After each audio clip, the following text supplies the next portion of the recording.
கிறிஸ்து இயேசுவுக்குள் பிரியமான அன்பு சகோதர சகோதரிகளே, கிறிஸ்துக்குள்ளாக என்னுடைய அன்பின் வாழ்த்துக்களை இந்த நேரத்தில் உங்க மத்தியில் பகிர்ந்து கொள்வதில் மகிழ்ச்சி அடைகிறேன். தேவனுடைய கிருபையினால மீண்டுமாக இந்த ஒரு யூடியூப் சேனல் வழியாக தேவனுடைய வார்த்தைகளை உங்கள் மத்தியில் பகிர்ந்து கொள்வதற்கு தேவன் கொடுத்த மாபெரும் கிருபைக்காக நன்றிகளையும் சோத்திரங்களையும் நாம் ஏறெடுத்துக் கொள்கிறோம். அன்பானவர்களே, நம்ம பார்த்து வருகிற What Pastor Russell said, end of harvest, அறுவடை முடிவு பற்றின சகோதரருடைய ஆராய்ச்சிகள் பற்றி பார்த்து வருகிறோம். அந்த வகையில் 4 பாகங்கள் கம்ப்ளீட் பண்ணியாச்சு. இன்னும் 3 பாகம் மாத்திரமே இருக்குது. ஸோ நம்ம ஒரு 1 month ஒரு பிரேக் எடுத்திருக்கிறோம். ஒரு மாதத்துக்கு பின்பதாக மீண்டுமாக பாகம் 5, 6, 7 அது நாம் அப்லோட் பண்ணுவோம். இதற்கிடையில் நாம் என்ன பண்ண போறோம்னா, நம்முடைய ப்ராக்டிக்கல் லைஃப்ல இருக்கக்கூடிய சில முக்கியமான விஷயங்கள் நம்ம பார்க்க போறோம். அதுல ஒரு 2 டாபிக் நாம சூஸ் பண்ணியிருக்கிறோம். ஒன்று மேரேஜ் பற்றின ஒரு ஆராய்ச்சி. அதுக்கப்புறம் இந்த மேரேஜ் பற்றின ஆராய்ச்சி முடிந்த பிற்பாடு நம்ம எல்லா சபைகள் எக்லீஷியால பண்ணக்கூடிய ஒரு மிக முக்கியமான ஒரு முறை, ஒழுங்குமுறை என்று சொல்லுவோம். அது எலெக்ஷன். ஸோ எலெக்ஷனை பற்றி நம்ம தெரிஞ்சுக்க வேண்டிய விஷயங்கள் நிறைய இருக்குது. அது கூட நம்ம பார்க்கணும். எனவே நம்ம என்ன பண்ண போறோம், இந்த 1 month கேப்ல இந்த 2 ஆராய்ச்சிகளை குறித்த ஒரு அறிவை நம்ம பெற்றுக்கொள்வதற்கு அங்க முயற்சி எடுக்கலாம். ஸோ இப்படிப்பட்ட ஒரு வாய்ப்பு ஏற்படுத்தி கொடுத்த நம்முடைய தேவனுக்கும் நம்முடைய ரட்சகருக்கும் நன்றிகளையும் சோத்திரங்களையும் ஏறெடுத்துக் கொள்வோம் அன்பானவர்களே.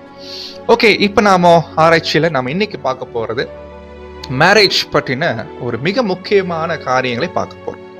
திருமணம் பற்றி பொதுவா சப்ஜெக்ட் பார்த்தீங்கன்னா மேரேஜ் டைம்ல பிரதர்ஸ்ன்னு எடுப்பாங்க. அது நமக்கு கேட்கும் போது உற்சாகமா இருக்கும். ஆனா இன்னைக்கு அநேகர் வாழ்க்கையில திருமணம் என்பது விஷயம், அதுவும் தேவனுடைய புது சிருஷ்டிகள் மத்தியில மேரேஜ் எனக்கூடிய விஷயமானது அநேக பேருக்கு ஒரு குழப்பங்கள், கேள்விகள் நிறைய இருக்கு. அது மாத்திரம் இல்லாமல் அநேக குடும்பங்கள்ல பாத்தீங்கன்னா நிறைய ஒரு பிரச்சனைகள் வருவதற்கும் காரணங்கள் என்னவா இருக்கும், இதுக்கு என்ன விஷயம், என்ன பண்ணணும், எப்படி கணவன் மனைவிக்குள்ள விஷயங்கள் இருக்கணும் என்ற அநேக காரியங்கள் இந்த ஒரு ஆராய்ச்சியில பார்க்க போறோம். ஸோ அப்ப பாத்தீங்கன்னா இது நாம ஒரு 3 பாகங்களாக அங்க பிரித்திருக்கிறோம். ஸோ 3 பாகங்கள்ல நம்ம பார்க்க போறோம். திருமணம் பற்றின விஷயங்கள் பற்றி நம்முடைய மூத்த பிரதர் ரசல் அவங்களுடைய எழுத்துக்கள் இருந்து நிறைய விஷயங்களை நாம அங்க பிரசன்ட் பண்ணுவோம். பிளஸ் ஒரு சில மூத்த சகோதரர்கள், பிரதர் ரசல் பிரதர் அல்லாத சில மூத்த சகோதரர்கள் அவங்க என்ன பண்ணிக்கிறாங்கன்னா, இந்த திருமணம் சம்பந்தப்பட்ட நிறைய ஆலோசனைகள், நிறைய அறிவுரைகள், நிறைய புத்திமதிகள் அங்க என்ன பண்ணிக்கிறாங்கன்னா வசனங்களிலிருந்து கொடுத்திருக்கிறாங்க. எனவே அதையும் நம்ம என்ன பண்ணலாம்னா இதுல நம்ம இன்க்ளூட் பண்ணிக்கலாம். எனவே தான் நமக்கு ஒரு தெளிவு கிடைக்கும்.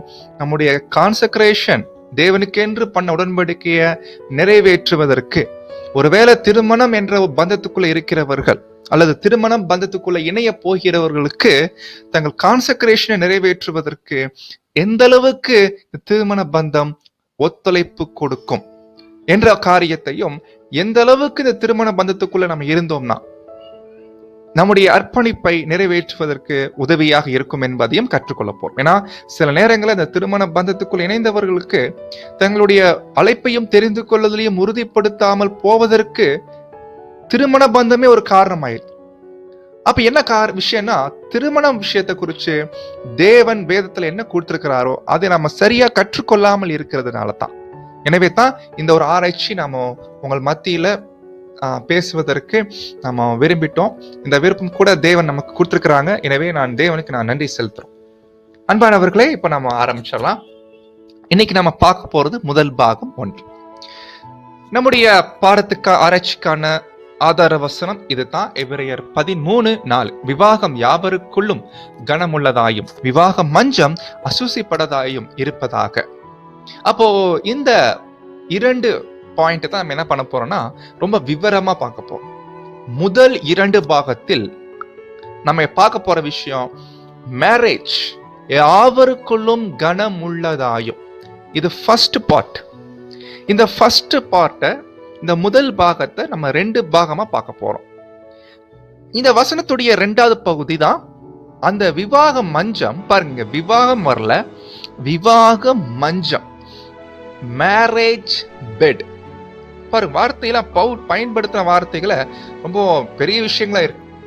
அது அசூசிப்படாது இருப்பதாக அப்படின்னு சொல்லியிருக்கிறார். அது என்ன பாயிண்ட் இது இல்லைங்களா?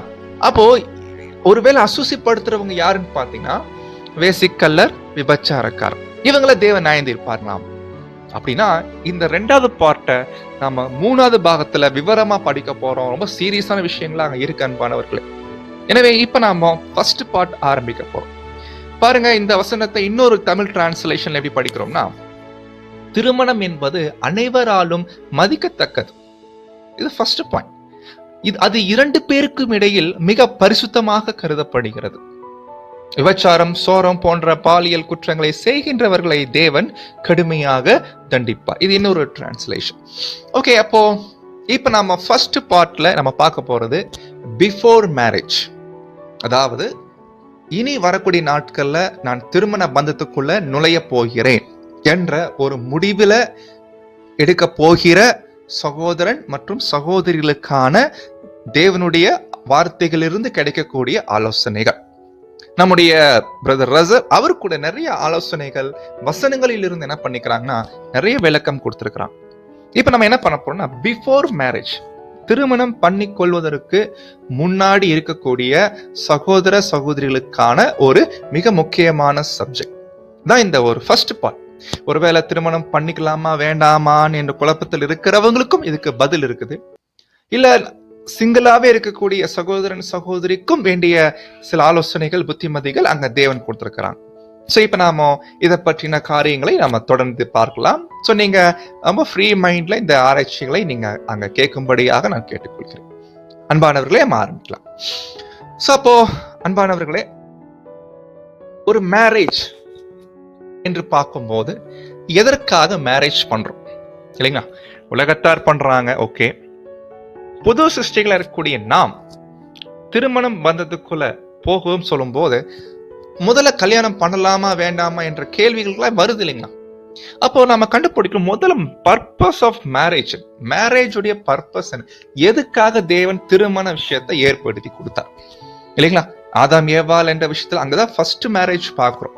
But what is the purpose of marriage இல்லைங்களா? இப்ப நான் மேரேஜ் பண்ண போறேன் அப்படின்னா இது ஒரு பர்பஸ் இருக்கும் இல்லைங்களா? என்ன பர்பஸ்? இதுக்கு நம்ம ஒருவேளை இப்ப காமிக்க போறோம் பிரதர் ரசல் அவங்களுடைய எழுத்துக்கள் இருந்து. ஆனா இது ஒருவேளை நம்ம தனிப்பட்ட வகையில நம்ம கிட்டயோ இல்ல வேற யாருக்கிட்டயோ கேட்டோம்னா நிறைய காரணங்கள் சொல்லுவாங்க. உதாரணத்துக்கு பாத்தீங்கன்னா, மேரேஜ் பண்ணிக்கிட்டா உங்களுடைய உடன்படிக்கை வாழ்க்கையை நீங்க நல்லா நிறைவேற்றலாம். ஏனென்றால் நிறைய அனுபவங்கள் கிடைக்கும், உங்களுடைய ஆவிக்குரிய வளர்ச்சிக்கு, கேரக்டர் டெவலப்மெண்ட்டுக்கு அது உதவியா இருக்கும் அப்படி சொல்லிட்டு சில பிரதர்ஸ் அங்க கொடுப்பாங்க.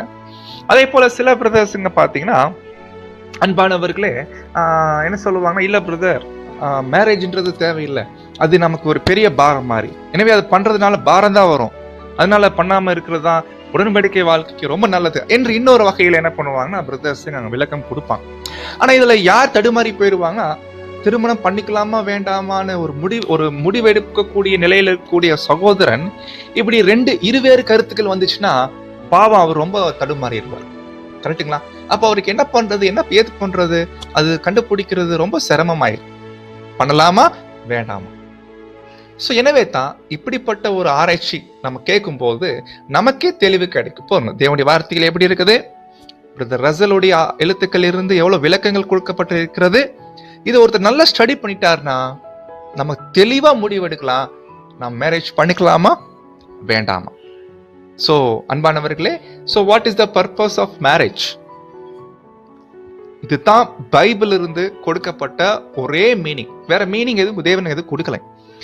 மேரேஜ் உடைய பர்பஸ் என்ன, இதுதான், வேற எதுவுமே இல்லை அப்படின்ற மாதிரி ஒரு வசனம் இருக்குது. இதுதான் பிரதர் ரசல் அவருடைய எழுத்துக்களை கூட கோடிட்டு காமிக்கிறாரு. முதல்ல வசனம் என்னன்னு பாத்திரலாம். So what is the purpose of marriage? நீங்க ரொம்ப ஆவலா இருப்பீங்க, அது என்னவா இருக்கணும். ரொம்ப இன்ட்ரெஸ்டிங்கான ஒரு வசனம் இருக்குது. இந்த வசனம் படிக்கும் போது இப்ப நான் காமிக்க போறேன், நீங்க எல்லாரும் என்ன சொல்றேன், ரொம்ப எதிர்பார்ப்போட இருப்பீங்க. ஆனா இப்ப வசனம் பார்த்தோன்னே, ஓ இதுதானா, ஆடடா இது நம்ம தெரியாம போயிடுச்சு.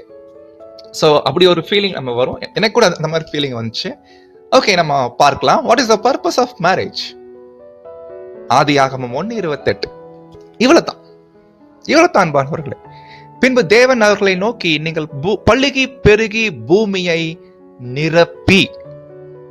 இதுதான் பர்பஸ் ஆஃப் மேரேஜ். ஏன் தேவன் ஆணும் பெண்ணுமா படைச்சாங்க இல்லைங்களா? அப்படியே ஆதாமே இட்டிருக்கலாமே, ஏன் ரெண்டா ஆதாம் இருந்து ஏவாளை ஏன் பிரிக்கணும் இல்லைங்களா? அப்ப இந்த what is the purpose of marriage? Generation வரணும், மனுக்குலம் பெருகணும் இல்லைங்களா? இது தாங்க பர்பஸ். அப்போ அன்பானவர்களே, வேற பர்பஸ் இல்ல அன்பானவர்கள், நம்ம என்ன வேணா சொல்லிக்கலாம். ஆனா வசனத்தின் படி பார்க்கும்போது இதுதான் மெயின் பர்பஸ் ஆஃப் மேரேஜ். வேற எதுவும் இல்லை, வேற நோக்கம் இல்லை. நீங்க உலகத்தால் திருமணம் பண்ணிக்கிறாங்க, இதுதான் மெயின் விஷயம். வேற எதுக்கு பண்றாங்க இல்லைங்களா? சோ எனவே மேரேஜ் பண்ணா பரலோகத்துக்கு போகலாம் அப்படின்ற மாதிரி தான் பைபிள் எங்கேயுமே இல்லை. இல்ல மேரேஜ் பண்ணீங்கன்னா நீங்க பெரிய டாப் லெவல்ல போயிடலாம் அப்படின்றா இல்லை. இல்ல மேரேஜ் பண்ணீங்கன்னா நீங்க அழிஞ்சு போயிருவீங்க, அந்த மாதிரி கூட இல்லை. So what is the purpose of a marriage? So Bible says பூமியை நிரப்புங்க. இந்த பர்பஸ் தான் நம்ம கண்டுபிடிக்கணும். பாருங்க, இப்போ பிரதர் ரசல் கிட்ட என்ன பண்ணிருக்கிறாங்கன்னா அன்பானவர்களே, ரீப்ரிண்ட் நம்பர் 4959ல திருமணம் பற்றின விஷயங்களை குறித்து பிரதர் என்ன பண்ணிக்கிறாங்கன்னா அவர்கிட்ட சில விஷயம் கேட்டிருக்கிறாங்க. என்னன்னா, அதாவது பிரதர் ரசல் ஒரு லெட்டர் எழுதுறார், மேரேஜ் பண்றதை பத்தினா ஒரு லெட்டர். அந்த லெட்டரை பிரதர் நீங்க என்ன பண்ணுங்கன்னா அது கொஞ்சம் ரீப்ரிண்ட்ல பப்ளிஷ் பண்ணுங்க அப்படின்னு பிரதர்ஸுங்க கேட்டிருக்கிறான். அப்போ பிரதர் என்ன பண்றாருன்னா ரீப்ரிண்ட் 495 அந்த பக்கத்துல இதை பப்ளிஷ் பண்றான். ரொம்ப ஹெல்ப் சொல்றாரு பாருங்க. It may be helpful to some considering this subject. இந்த லெட்டர் ரொம்ப பிரயோஜனமா இருக்கும் படிக்கக்கூடிய சகோதர சகோதரிகளுக்கு, அது மேரேஜ் பத்தி. அன்பானவர்களே, இப்ப பாருங்க, ரொம்ப இன்ட்ரெஸ்டிங் என்னன்னா இந்த லெட்டர் எப்படி ஆரம்பிக்கிறாரு பாருங்க. டியர் சிஸ்டர் அப்படின்னா என்ன பாயிண்ட்னா, திருமணம் நிச்சயிக்கப்பட்ட ஒரு பிரதர் இப்போ சகோதரிக்கு எழுதுறாங்க. நல்லா கவனிங்க, நிச்சயிக்கப்பட்ட ஒரு பிரதர் சகோதரிக்கு, தனக்கு நிச்சயிக்கப்பட்ட சகோதரிக்கு எழுதுறாங்க. இது நீங்க அப்படியே டியர் பிரதர் கூட படிச்சுக்கலாம், தப்பில்லை. பட் டியர் சிஸ்டர்னு ஆரம்பிக்கிறார் அப்படின்னா, இப்ப இந்த பிரதர் என்ன பண்ணாரா சகோதரிக்கு ஒரு லெட்டர் எழுதுற மாதிரி பிரதர் ரசல் என்ன பண்ணிருக்கிறாங்கன்னா எழுதி சில விளக்கம் கொடுத்திருக்காங்க. அதாவது இந்த பிரதர் பாத்தீங்கன்னா எப்படி அந்த லெட்டரை எழுதுறாருன்னா, ஒரு திருமணம் பண்ண போற சகோதரன் தனக்கு நிச்சயிக்கப்பட்டிருக்கக்கூடிய சகோதரி கிட்ட ஒரு லெட்டர் எழுதும் போது எப்படி எழுதியிருக்கிறார் என்று படிக்கும் போது ரொம்ப இன்ட்ரெஸ்டிங்கா இருக்கும். ஒருவேளை வாய்ப்பு இருக்கிறவங்க இந்த லெட்டர் ஃபுல்லா நீங்க படிக்கணும்னா ரீப்ரிண்ட் 4959ல படிச்சுக்கோங்க. ஆனா இப்ப நம்ம எல்லாம் முழுசையும் போட முடியாது, அதுவே கிட்ட 2 பேஜ் வருது ரீப்ரிண்ட்ல. எனவே நான் முழுசா போடல. அதுல ஒரு சில இம்பார்ட்டன்ட் பாயிண்ட்ஸை மாத்திரம் நம்ம இன்னைக்கு அங்க போட்டிருக்கிறோம். இன் கேஸ் ஒருவேளை இந்த லெட்டரை யாராவது படிச்சாங்களா கல்யாணம் ஆகிறதுக்கு முன்னாடி, தெரியல எனக்கு, இந்த லெட்டரை படிச்சாலே திருமணம் பண்றதுக்கு ஆசையை விட்டு போயிடும். அந்த மாதிரி தான் அந்த பாயிண்ட்ஸ் எல்லாம் இருக்கும். ஆனா அதுக்காக பிரதர் அந்த ஆங்கிள் பேசலைங்க. ஏன்னா இந்த டைட்டில் பாத்தீங்கன்னா whether to marry or not, marry or not, அதான் அந்த ஆர்டிக்கிளுடைய டைட்டில். ஆனா இது படிக்கும் போதே அப்படிதான் தோணும். ஆனா பிரதர் எப்படி முடிப்பாருன்னா, இப்ப சொல்லுங்க மேரேஜ் பண்ணிக்கலாமா வேண்டாமா அப்படின்னு அந்த சகோதரி கிட்ட கேட்கற மாதிரியே அந்த நிருபத்தை அங்க க்ளோஸ் பண்ணுவார். ஓகே, இப்போ இதுல இம்பார்ட்டன்ட் பாயிண்ட்ஸ் தான் நம்ம ரொம்ப கவனிக்க வேண்டி இருக்குது. திருமண பந்தத்துக்குள்ள இணைய போகிறவர்கள் சீரியஸா கன்சிடர் பண்ணும் தங்களுடைய ஆவிக்குரிய விஷயங்கள், அதுதான் இங்க பேசுற. அப்ப சொல்றாரு பாருங்க, இந்த திருமணம் காரியமான this matter should be viewed by us only from the standpoint of new mind. திருமண பந்தத்துக்குள்ள நம்ம இணைய போறோம் என்று சொல்லும் போது சகோதரி அல்ல சகோதரன், நம்ம இப்போ இதை எப்படி பார்க்கணும்னா புது சிந்தையில தான் பார்க்க வேண்டியது இல்லைங்களா? புது சிந்தை தான், அந்த வகையில தான் இந்த திருமண பந்தத்தை பார்க்க வேண்டியது. சோ அப்படி நம்ம பார்க்கும்போது தான் சொல்றாரு, by thus doing I find it the greatest help to keep the flesh from dictating to me along the fleshly line. அதாவது இப்போ திருமண பந்தத்துக்குள்ள இணையும் போது நம்ம புது சிந்தையின் படி பார்க்கணும். ஏன்னா அப்பதான் பழைய மனுஷன் கூட சில ஆலோசனை கொடுக்கும் இந்த திருமண பந்தத்துக்குள்ள இணையும் போது. ஸோ அது மாம்சத்துக்கு ஏற்ற வகையில சொல்லும். அதை நம்ம அவாய்ட் பண்ணணும். அப்படின்னா நம்ம என்ன பண்ண வேண்டியிருக்குன்னா புது சிந்தையின் படித்தான் அது பார்க்க வேண்டி இருக்குது அப்படின்னு என்ன பண்றாங்கன்னா அந்த லெட்டரை ஆரம்பிக்கிறார். அப்படி ஆரம்பிக்கும் போது நிறைய பாயிண்ட்ஸ் பேசுறாங்க.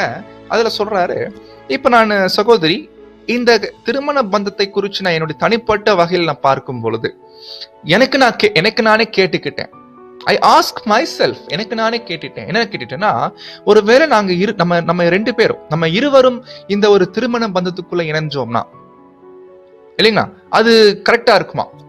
Would this union put two in the yoke? இது கரெக்டா இருக்குமா? அந்த மாதிரி கேட்கிறேன். இல்ல ஒருவேளை நம்முடைய இணைப்பு இல்லாமல் இருந்துச்சுன்னா, ஒருவேளை அது தவிர்க்கப்பட்டுச்சுன்னா, திருமண பந்தம் நம்ம இருவருக்கும் இருக்கக்கூடிய இந்த பந்தம் தடைப்பட்டுச்சுன்னா அது நன்மையா இருக்குமா என்று என்ன பண்றாங்கன்னா, நான் எனக்கு நானே கேட்டுக்கிட்டேன் அப்படின்னு அவர் என்ன பண்றாருன்னா அங்க பேசுறாரு பார்க்கும். அப்போ கேட்டுக்கிட்டு என்ன சொல்றாரு, சகோதரி காலம் ரொம்ப கம்மியா இருக்குது இல்லையா? இது எப்ப பேசுறாருங்க? அவர் நாட்கள பேசுறார். Time is so short. எனவே it is not much year, இன்னும் ரொம்ப வருஷங்கள்லாம் இல்ல. அப்படி இருக்கும்போது கடைசி அங்கம், சிறு மந்தையுடைய கடைசி அங்கம் திரைக்கு அப்பால் போகக்கூடிய காலமா இருக்குது. நம்முடைய நாட்கள் ரொம்ப கம்மியா இருக்குது. எனவே நான் என்ன பண்றோம்னா, நான் கர்த்தர்கிட்ட நாம இந்த விஷயம் உங்கள் மத்தியில சொல்லக்கூடிய இந்த வார்த்தைகளை நான் கர்த்தர்கிட்ட வைக்கிறேன். தேவன் தான் அது ஓவர் ரூல் பண்ணணும் அப்படின்னு சொல்லிட்டு எப்படி சொல்றாருன்னா, இப்ப நான் பேசுறது எல்லாமே என்னுடைய சொந்த மைண்ட்ல பேசுறேனா இல்ல புது சிந்தையின் படி பேசுறேனா, நான் கர்த்தருடைய சித்தத்தின்படி நான் இந்த வார்த்தைகளை பேசிட்டு இருக்கிறேனா அப்படின்னு நான் கர்த்தர்கிட்ட நான் பிரேயர்ல வைக்கிறேன் அப்படின்னு என்ன பண்றாங்கன்னா அந்த லெட்டர். அப்ப லெட்டர் எப்படி எழுதுறாருன்னா, சகோதரி நம்ம கடைசி நாட்டுல வாழ்ந்துட்டு இருக்கிறோம், டைம் கம்மியா இருக்குது, இப்ப நேரத்துல திருமண பந்தத்துக்குள்ள இணையலாமா எனக்கு தெரியல, தேவன் நான் பிரேயர்ல வைக்கிறேன். இந்த மாதிரி தான் என்ன பண்ணிட்டு இருக்கிறாங்கன்னா அந்த லெட்டர்ல நிருபத்துல அப்படி எழுதுற மாதிரி பிரதர் என்ன பண்ணிருக்கிறாங்கன்னா பேசியிருக்கிறான். ஸோ அப்போ நான் ரொம்ப கம்மியான பாயிண்ட்ஸ் தான் நம்ம காமிக்கிறோம். நீங்க தயவு செய்து அந்த ஆர்டிக்கல்ல தயவு செய்து நீங்க படிக்கலாம் அன்பானவர்களே, அது ரொம்ப பிரயோஜனம் உள்ளதா அங்க இருக்கும். ஸோ அப்போ இப்படியாக சொல்லும் போது அப்போ சொல்றாரு, சிஸ்டர் நீங்க எனக்காக என்ன பண்ணிக்கோங்கன்னா ப்ரேயர் பண்ணிக்கோங்க, எனக்கு என்ன முடிவு எடுக்கிறதுன்னு தெரியல, ஆனா நான் இந்த விஷயத்த பொறுத்த வரைக்கும் நான் சொல்றாரு பாருங்க, நான் ஜெயம் கொள்ளுகிறவர்களை பார்க்கிலும் இருக்கணும், மோர் தென் ஓவர் கமரா இருக்கணும் நானு. ஏன்னா இது ஒரு திருமண பந்தம் என்பது எனக்கு தெரியும். பிரதர் ரசல் சொல்லும் போது இது என்ன பர்பஸுக்காக தேவன் ஏற்படுத்திருக்கிறாங்க அந்த பர்பஸையும் சொல்றார். இது மனுக்குலம் விருத்தி அடைவதற்காக தேவன் ஏற்படுத்திருக்கிறான். அப்படி இருக்கும்போது நான் இதை புது சிந்தையின் படித்தான் நான் அணுகுமுறை பண்ணணும். நான் இப்போ நம்ம 2 பேரும் திருமண பந்தத்துக்குள்ள இணைவதனால சகோதர சகோதரி நமக்கு இது எந்த வகையில பாதிப்பு இருக்குமா, அது பிரயோஜனமா இருக்குமா, அது எனக்கு தெரியல அப்படின்னு அந்த மாதிரி என்ன பண்றாருன்னா அங்க பேசுறாரு. ஸோ எனக்காக நீங்க ப்ரேயர் பண்ணிக்கோங்க சிஸ்டர் அப்படின்னு சொல்லிட்டு நான் இந்த விஷயத்துல மோர் தென் ஓவர் கமரா இருக்க விரும்புறேன் அப்படின்னு சொல்லிட்டு சொல்றாங்க. எப்படி முடிக்கிறாருன்னா லெட்டரை, with much Christian love from your brother and fellow runner in the narrow way. அன்பானவர்களே, நான் ஃபர்ஸ்ட் டைம் இந்த நிருபத்தை படிக்கும் போது எனக்கு என்ன தோணுச்சுன்னா, ஒருவேளை இந்த மாதிரி லெட்டர் எழுதி நிச்சயிக்கப்பட்ட சகோதரி கொடுத்தோம்னா அவங்க என்ன ஒரு டைம் இந்த லெட்டரை படிச்சாலே ஐயோ இந்த பிரதர் நமக்கு செட் ஆக மாட்டாங்க அப்படின்னு நினைச்சிட்டு இல்ல பிரதர் வேணா விட்டுறலாம்னு சொல்லி அப்படி அந்த மாதிரி தான் மைண்டு அப்படிதான் நான் ஆரம்பத்துல நம்ம நினைச்சோம். ஆனா உண்மையில இந்த லெட்டரை படிக்கும் போது தெரிஞ்சு ஒரு புது சிருஷ்டி மேரேஜ்குள்ள போகும்போது எவ்வளவு சீரியஸா திங்க் பண்ணும். மாம்சத்தின் படி மாம்சத்தோடு இந்த திருமணம் என்பது ஏற்கனவே பார்த்தாச்சு, இது பூமிக்குரிய வாழ்க்கையில என்னங்க ஜெனரேஷன் விருத்திக்காக பண்ணக்கூடிய விஷயம் தான் இந்த திருமணம். இது ஒரு புது சிருஷ்டி வாழ்க்கையில நடக்குதுன்னா அது புது சிந்தையின் படி பார்க்க வேண்டி இருக்குது. அப்போ இது புது சிந்தையின் படி பார்த்தா தான் அது கரெக்டா இருக்கும். எனவே இந்த லெட்டரை தயவு செய்து நீங்க ஒரு முறை ஸ்டடி பண்ணிக்கலாம். அப்ப இந்த லெட்டர் படிக்கும் போதே நமக்கே ஒரு கிளியர் கிடைக்கும், நாம் கல்யாணம் பண்ணிக்கலாமா வேண்டாமா. ஏன்னா பர்பஸ் இதுதான் தெரிஞ்சதுக்கு அப்புறம் இது மீறி நான் கல்யாணம் பண்றேன்னா அப்போ இது எந்த அளவுக்கு பிரயோஜனமா இருக்கும். ஒருவேளை நான் சகோதரி நானும் இந்த பந்தத்துல இணையும் போது அவங்களுக்கு அது பிரயோஜனமா இருக்குமா, அவங்களுடைய ஓட்டத்துக்கு பிரயோஜனமா இருக்குமா?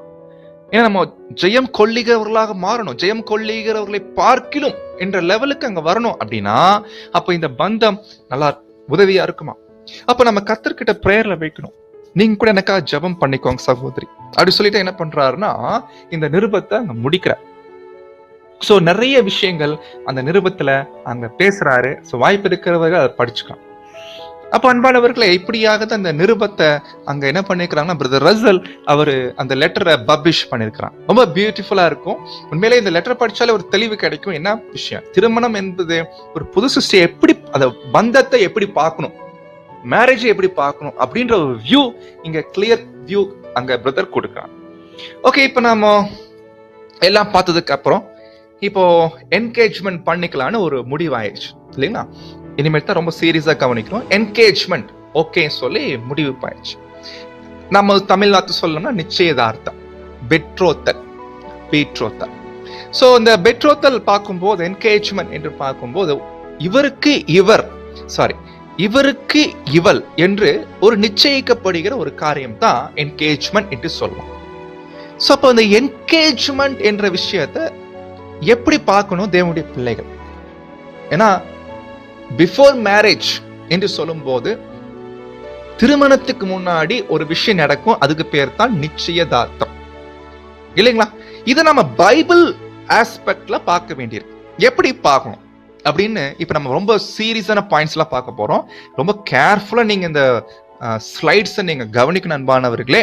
பாருங்க, ரொம்ப சீரியஸான விஷயம் தான் படிக்க போறோம். இம்பார்ட்டன்ட் பாயிண்ட்ஸ் எல்லாம் படிக்க போறோம், பார்க்கலாம். Okay, reprint number 3110. இந்த நம்பர் ரொம்ப இம்பார்ட்டன்ட் நம்பர். இதுல ரொம்ப இம்பார்ட்டன்ட் விஷயம் இருக்குது, பார்க்கலாம். பாருங்க, there is a confusion of thought as how to much obligation goes with an engagement.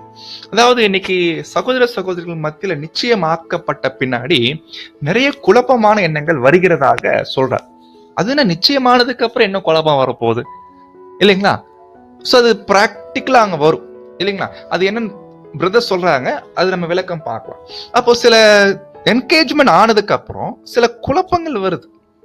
என்ன சொல்லணும்னா, என்கேஜ்மெண்ட் பண்றதுக்கு முதல் நாள் வரைக்குமே சில கன்ஃபியூஷன் வரும். என்னன்னா, ஒருவேளை என்கேஜ்மெண்ட் முடிஞ்சிச்சுன்னா அடுத்து என்ன, ஒருவேளை வேற விஷயம் இல்லையா, என்ன மாதிரியான ஒரு எண்ணங்கள் வரும். கன்ஃபியூஷன் ஆஃப் தாட்ன்ற அது என்னன்னு பார்க்கலாம். பாருங்க, ஒவ்வொன்றா பார்க்கலாம். அப்போ என்கேஜ்மெண்ட்னா என்ன அப்படின்னு என்ன பண்றாருன்னா, யூதர்களுடைய முறைமையின்படி பிரதர் ரசல் அங்க டீல் பண்றான். எப்படி டீல் பண்றாங்க பாத்தீங்கன்னா, யூதருடைய முறைமையின்படி பார்த்தோம்னா, அதாவது என்ன சொல்ற வர்றாருன்னா, அவங்க நமக்கு தெரியும் இல்லைன்னா, கல்யாணம் பண்றதுக்கு முன்னாடி ஒரு வருஷத்துக்கு முன்னாடியே அந்த என்கேஜ்மெண்ட் பண்ணிடுவாங்க. அப்போ இந்த 10 வெள்ளி காசு கொடுப்பாங்க, அதெல்லாம் பேசிக் கிளாஸ்லயே கற்றுக்கொண்டு இருக்கோம். அப்போ ஏன் அந்த 1 year கேப் அப்படின்னா, அந்த 1 yearல அந்த ஸ்திரீயானவள் இல்லைங்களா, பிறர் முகம் பார்க்காமல் இல்லைங்களா, அந்த 10 வெள்ளி காசை கவனமுடன் காப்பாத்தி பத்திரமா வச்சிருந்து கல்யாணம் வரைக்கும் அவங்க தன் கற்பை காத்து கொண்டாங்க என்றால், அப்பதான் என்ன பண்ணுவாங்க, அந்த மேரேஜ்குள்ள என்டர் ஆவாங்க இல்லைங்களா. ஒருவேளை நடுவுல ஒருவேளை தன் ஏதாவது மிஸ்டேக் பண்ணியிருந்தாங்கன்னா மேரேஜ் என்ன ஆயிடும், கேன்சல் ஆயிடும். அப்போ இதுதான் யூதர்களுடைய முறைமையின்படி என்கேஜ்மெண்ட்டுக்கும் மேரேஜுக்கும் உள்ள வித்தியாசம். என்கேஜ்மெண்ட் பண்ணிருப்பாங்க, ஒருவேளை என்கேஜ்மெண்ட் பண்ணியிருந்து ஏதாவது சில மிஸ்டேக் ஆயிடுச்சுன்னா பாத்தீங்கன்னா நியாயப்பிரமாணத்தின்படி அது தண்டனைக்குரிய குற்றம். ஏற்கனவே ஒரு சப்ஜெக்ட் கூட படிச்சிருப்போம், அதாவது ட்ரையல் ஆஃப் ஜெலசி, எரிச்சலின் சோதனை அப்படின்னு ஒரு சப்ஜெக்ட் இருக்கு நியாயப்பிரமாணத்துல இல்லைங்களா. அதுல பாத்தீங்கன்னா திருமணம் ஆகிறதுக்கு முன்னாடியே ஒரு ஸ்திரீ கர்ப்பம் ஆயிட்டாங்க சொல்லிட்டு அந்த நிச்சயிக்கப்பட்ட அந்த கணவனுக்கு சந்தேகம் ஆயிடுச்சு. இப்ப அந்த சந்தேகமான கணவன் என்ன பண்றாருன்னா, ஆசாரியர்கிட்ட கொண்டு வந்து இந்த மாதிரி எனக்கு டவுட்டா இருக்குது, நீங்க கிளியர் பண்ண சொல்லும் போது சில ட்ரையல் அங்க பண்ணுவாங்க. அப்போ அது பண்ணும்போது ஒருவேளை தப்பு பண்ணியிருந்தாங்கன்னா வயிறு ஊதி அவங்க வெடிச்சிருவோம். அப்போ ஆனா இல்ல அப்படின்னா கரெக்டா இருந்தாங்கன்னா அந்த கர்ப்பம் நல்ல ஒரு பலனை கொடுக்கும் அப்படின்னு ஒரு சோதனைனா பார்த்துருக்கீங்களா. அப்ப எனவே நிச்சயமாக்கப்பட்ட பின்னாடி ரொம்ப தன்னுடைய அந்த நிச்சயத்துக்குரிய பிரமாணங்களை அல்லது உடன்படி அந்த நிச்சயத்துக்குரிய உறுதிமொழியை கரெக்டா அவங்க கடைபிடிக்க வேண்டியது அவசியமா இருக்கு. ஒருவேளை எங்க மிஸ்டேக் ஆயிருச்சுன்னா அது மேரேஜே கேன்சல் ஆயிரும். இது நிழல். பழைய ஏற்பாட்டுல இப்படி பண்ணிருக்காரு, இந்த மாதிரி தான் பழைய ஏற்பாட்டுல பண்ணிருக்கிறாங்க. ஆனா இதுல தேவன் ஒரு நிழல் வச்சுட்டாங்க. இதுல ஒரு நிஜம் ஒண்ணு இருக்கு. அந்த நிஜம் யாரை பத்தினா கிறிஸ்துவ பத்தியும் இயேசு பத்தியும். அப்ப இயேசுடைய முதலாம் வருகையில கர்த்தர் இயேசுவுக்கும் சபைக்கும் என்கேஜ்மெண்ட் ஆச்சு இல்லைங்களா. பெண்டிகாஸ்ட் அன்னைக்கு என்கேஜ்மெண்ட் ஆச்சு. இப்ப நம்ம என்கேஜ்மெண்ட் கண்டிஷன்ல தான் இருக்கிறோம். அப்படின்னா இப்ப இயேசு 2ஆம் வருகை திருமணம் ஆகக்கூடிய விஷயம் நடக்கலைன்னா ஃபியூச்சர்ல தான் அந்த மேரேஜ் நடக்க போகுது. அந்த மேரேஜ் நடக்கிற வரைக்குமே இப்ப என்கேஜ்மெண்ட் குள்ள இருக்கிறோம். இப்ப நம்ம என்ன பண்ண வேண்டும், நம்ம கற்பை காத்து கொள்ள வேண்டி இருக்குது. கற்புள்ளவர்களாக நாம் கன்னிகைகளாக இருக்க வேண்டும் அப்பதான் அந்த மேரேஜ்குள்ள என்டர் ஆக முடியும். ஸோ அப்போ கற்பு இழக்கும் போது அந்த மேரேஜ் பர்பஸ் அந்த விஷயமே கேன்சல் ஆகும். இதான் நிழலும் பொருளும். இப்படி சொல்லிட்டு தான் இப்போ இது யூதருடைய முறைமைன்ட்டார் இல்லைங்களா? ஆனா இப்ப சொல்லிட்டு இப்போ நம்முடைய நடைமுறை வரார். நம்முடைய நடைமுறை அக்கார்டிங் டு அவர் கஸ்டம். இப்ப நமக்கு தெரியும் இல்லைங்களா? இப்ப நம்ம இப்ப தமிழ்நாடு எடுத்துக்கலாம் இல்லைங்களா? இப்ப நம்ம நாட்டுல எல்லாம் பாத்தீங்கன்னா என்கேஜ்மெண்ட் எப்ப பண்ணுவாங்க? சில பேர் வாரத்துக்கு முன்னாடி, சில பேர் மாசத்துக்கு முன்னாடி, சில பேர் வருஷத்துக்கு முன்னாடி பண்ணிடுவாங்க. ஆனா என்ன விஷயம்னா, இதுல ரொம்ப இம்பார்ட்டன்ட், திருமணத்துக்குள்ள போறதுக்கு முன்னாடி என்கேஜ்மெண்ட் பண்ணிடுவாங்க இல்லைங்களா? இப்ப என்கேஜ்மெண்ட் பண்ணாலும் பாருங்க என்ன சொல்றாரு பாருங்க. The marriage engagement, நிச்சயதார்த்தம், therefore properly understood is merely provisional agreement between man and woman eligible to marriage. அதாவது இப்ப நாம திருமணத்துக்கு ஆயத்தமாயிருக்கிறோம், தகுதியா இருக்கிறோம் என்பதற்கான ஒரு ப்ரொவிஷனல் அக்ரிமெண்ட். இது ஒரு ஒப்பந்தம், நம்ம 2 பேரும் பண்ணிக்கலாம், எனக்கு நீ உனக்கு நான் அப்படின்னு ஒரு அக்ரிமெண்ட் என்ன பண்ணிக்கிறாங்கன்னா அது வெறும் அங்க மியர்லி ப்ரொவிஷனல் அக்ரிமெண்ட் அப்படிதான் என்று சொல்றாரு. உண்மைதான். அது ஏன் மியர்லி அப்படின்றாருன்னா காரணம் என்னன்னா, ஏன்னா பாருங்க யூதருடைய முறைமை என்பது வேற. அந்த நிச்சயிக்கப்பட்ட பெண் அந்த 1 வருஷம் முழுக்க கணவனுக்கு உண்மையா இருக்கும். அதாவது இன்னும் கல்யாணம் ஆகலைனாலும் கூட கணவன் மாதிரி தான். நிச்சயம் ஆயிடுச்சுனாலே அவர் தான் கணவன், உண்மையா இருக்கும். எந்த ஒரு மிஸ்டேக் பண்ணக்கூடாது, பிறர் முகம் பார்க்க கூடாது இல்லைங்களா? ஆனா நம்முடைய கஷ்டம் அப்படி இல்லை. நிச்சயிக்கப்பட்டு நடந்தாலும் நல்லா கவனிங்க, நிச்சயம் ஆயிருக்குது, இதுலயே உண்மையா தான் இருக்கணும், கண்டிப்பா உண்மையா இருக்கணும், நிச்சயம் ஆக்கப்பட்டவங்களுக்கு உண்மையா தான் இருக்கணும். ஆனால் சொல்றாரு என்ன சொல்றாருன்னா, with a view to such intimate acquaintance with each other character, disposition, affairs as would give to each reasonable opportunity of judging as to desirability of consummating a marriage covenant. என்ன சொல்ல வர்றாருன்னா, அந்த நிச்சயமானதுல இருந்து கல்யாணம் பண்ற வரைக்கும் டைம் இருக்கு இல்லைங்களா? இப்ப அந்த நிச்சயம் ஆயிருச்சு அப்படின்னா, எனக்கு நீ தான் உனக்கு நான் தான் ஆயிடுச்சுன்னா, இப்ப என்ன சொல்ல வர்றாரு பாருங்க, அவங்க இருவருக்கும் இடையே, நல்லா கவனிங்க, இருவருக்கும் இடையே with a view to such an intimate acquaintance with each other's character. என்னன்னா இருவரும் ஒருவரை ஒருவர் புரிந்து கொள்ள வேண்டும். அதுதான் ஒரு முறை. நிறைய பேர் கல்யாணத்துக்கு அப்புறம் தான் ஒருவருக்கு ஒருவர் பேசிக்குவாங்க, பழகுவாங்க இல்லைங்களா? ஆனா பொதுவா ஜெனரலா உலகத்துல எது பெட்டர் சொல்றாருன்னா, கல்யாணத்துக்கு முன்னாடி நிச்சயமானதுக்கு அப்புறம் இருவரும் ஒருவரை ஒருவர் புரிந்து கொள்வதற்கும், ஒருத்தருடைய நிலையை அண்டர்ஸ்டாண்ட் பண்றதுக்கும், ஒருத்தருடைய கேரக்டர் அண்டர்ஸ்டாண்ட் பண்றதுக்கும் என்னன்னா அவங்களுக்கு ரீசனபிள் ஆப்பர்ச்சுனிட்டி கொடுக்கப்பட வேண்டும். as would give to each reasonable opportunity of judging. என்ன அர்த்தம்? ஒருவரை ஒருவர் புரிஞ்சு கொள்வதற்கு அந்த காலம் ஒரு மிக முக்கியமான காலமா இருக்கு. இது நிறைய பேர் அவாய்ட் பண்றோம் இல்லைங்களா? உலகத்துல சில பேர் அது பண்றதில்லை, கல்யாணம் நிச்சயமான ஆயிருந்தாலும் பண்றதில்லை, சில பேர் பண்றாங்க. ஆனா இப்போ புது சிருஷ்டிகள் என்று வரும்போது இப்ப நம்ம தான் ரொம்ப கவனம் பார்க்க வேண்டி இருக்குது. இப்ப நமக்குள்ள யாருக்காவது சகோதரன் சகோதரிக்கு நிச்சயம் ஆயிருந்துச்சுன்னா, நிச்சயமானதுக்கு அப்புறம் ஒருவேளை போன் நம்பர் கொடுத்தா வச்சு என்ன பண்ணணும்னா, ஒருவருக்கு ஒருவர் பேசிக் கொள்வதற்கு வாய்ப்பு கொடுக்கணும், ஒருவரை ஒருவர் புரிந்து கொள்வதற்கு வாய்ப்பு கொடுக்கணும் அப்படின்னு பேசுறார் பிரதர் ரசல். இது நிறைய பேர் இன்னைக்கு அப்படி அனுமதிக்கிறதில்லை. புது சிருஷ்டிகள் மத்தியில அப்படி அனுமதிக்காததுனால தான் கல்யாணம் ஆனதுக்கு அப்புறம் பாத்தீங்கன்னா நிறைய பிரச்சனைகள் வருவதற்கு வாய்ப்பு இருக்கு. ஆனா முன்கூட்டியே பேசி ஒருவேளை ஒருவரை ஒருவர் புரிஞ்சுக்கிட்டாங்கன்னா, ஒருவேளை அப்படி புரியும் போது நல்லா கவனிங்க, அப்பதான் தெரியும், இல்ல இவங்க இந்த சகோதரி எனக்கு செட் ஆக மாட்டாங்க, இல்ல இந்த பிரதர் எனக்கு நல்ல ஒரு மேட்டா இருக்க மாட்டாரு, மிஸ்மேட்டா தான் இருக்கும் போல தெரியுது அப்படின்ற ஒரு விஷயத்த ஒருவேளை இருவரும் அண்டர்ஸ்டாண்ட் பண்றதுக்கு இது கூட நல்ல ஒரு வாய்ப்பா இருக்கு. ஏன்னா கல்யாணம் பண்ணதுக்கு அப்புறம் யோசிக்கிறதுக்கு விட கல்யாணத்துக்கு முன்னாடி, நிச்சயமானதுக்கு பின்னாடி இருவருக்கும் வாய்ப்பு கொடுக்கப்பட வேண்டும். அன்பானவர்களே, இது இந்த மாதிரி இன்னைக்கு திருமணம் பண்றதுக்கு முயற்சி எடுக்கக்கூடிய மூப்பர்கள் இந்த மாதிரி ஸ்டெப்ஸ் பண்றாங்களா? நம்ம திங்க் பண்ணணும். ஸோ மூப்பர்கள் ஒவ்வொருவருமே இப்படிப்பட்ட வாய்ப்பை கொடுக்கணும். ஏன்னா நிறைய பேர் நிச்சயம் பண்ணி வச்சிடுறாங்க, ஆனா யாரும் திருமணம் வரைக்கும் நீங்க என்ன பண்ணக்கூடாதுன்னு பேசிக்கூடாது அப்படின்னு என்ன பண்ணிடுறாங்கன்னா சொல்லிடுறாங்க. அது ரொம்ப ராங்ன்றார், அப்படி பண்ணக்கூடாதுன்றார். அப்போ இருவருக்கும் டைம் கொடுக்கணும், அவங்க ஒருவர் புரிஞ்சுக்கணும்.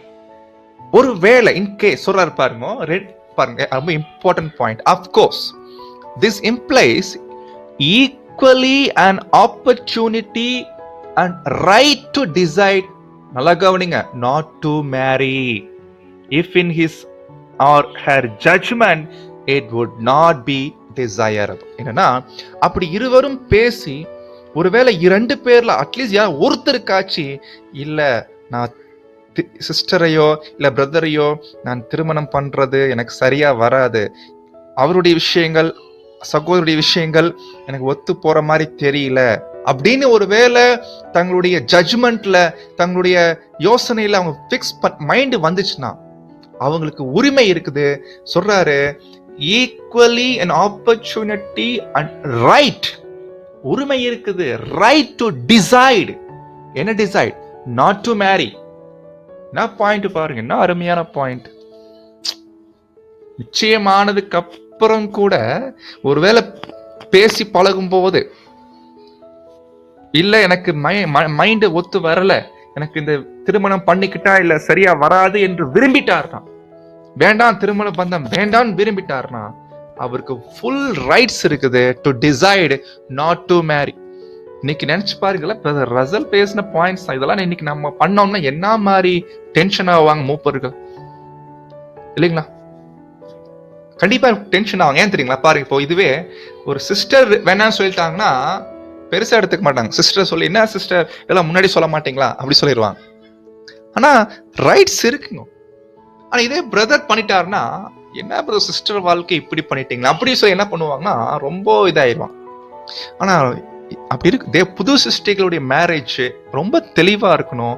இது என்ன பர்பஸ்க்காக பண்றோம்னு தெரிஞ்சதுக்கு அப்புறம் ஒரு புது சிஸ்டி இணையறாங்கன்னா இருவரும் ஒருவரை ஒருவர் புரிந்து கொள்வதற்கு வாய்ப்புகள் கொடுக்கப்பட்டு அதுல ஒருவர் யாரா ஒருத்தருக்காச்சு இல்ல விருப்பம் இல்லைன்னா அவருக்கு முழு உரிமை இருக்குது திருமணம் பண்ணாமல் இருப்பதற்கு. அது சிஸ்டரா இருக்கட்டும் பிரதரா இருக்கட்டும்.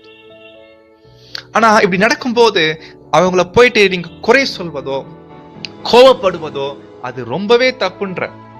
அப்ப சொல்றாரு பாருங்க, in breaking any ordinary agreement or engagement for marriage there is nothing is dishonorable or covenant breaking. என்னன்னா என்கேஜ்மெண்ட் ஆகி அந்த என்கேஜ்மெண்ட்டை ஒருத்தர் கேன்சல் பண்றாரு அப்படின்னா அது கனவீனமான காரியம் அல்ல, அல்லது உடன்படிக்கையை உடைப்பது கிடையாது அப்படின்றார்.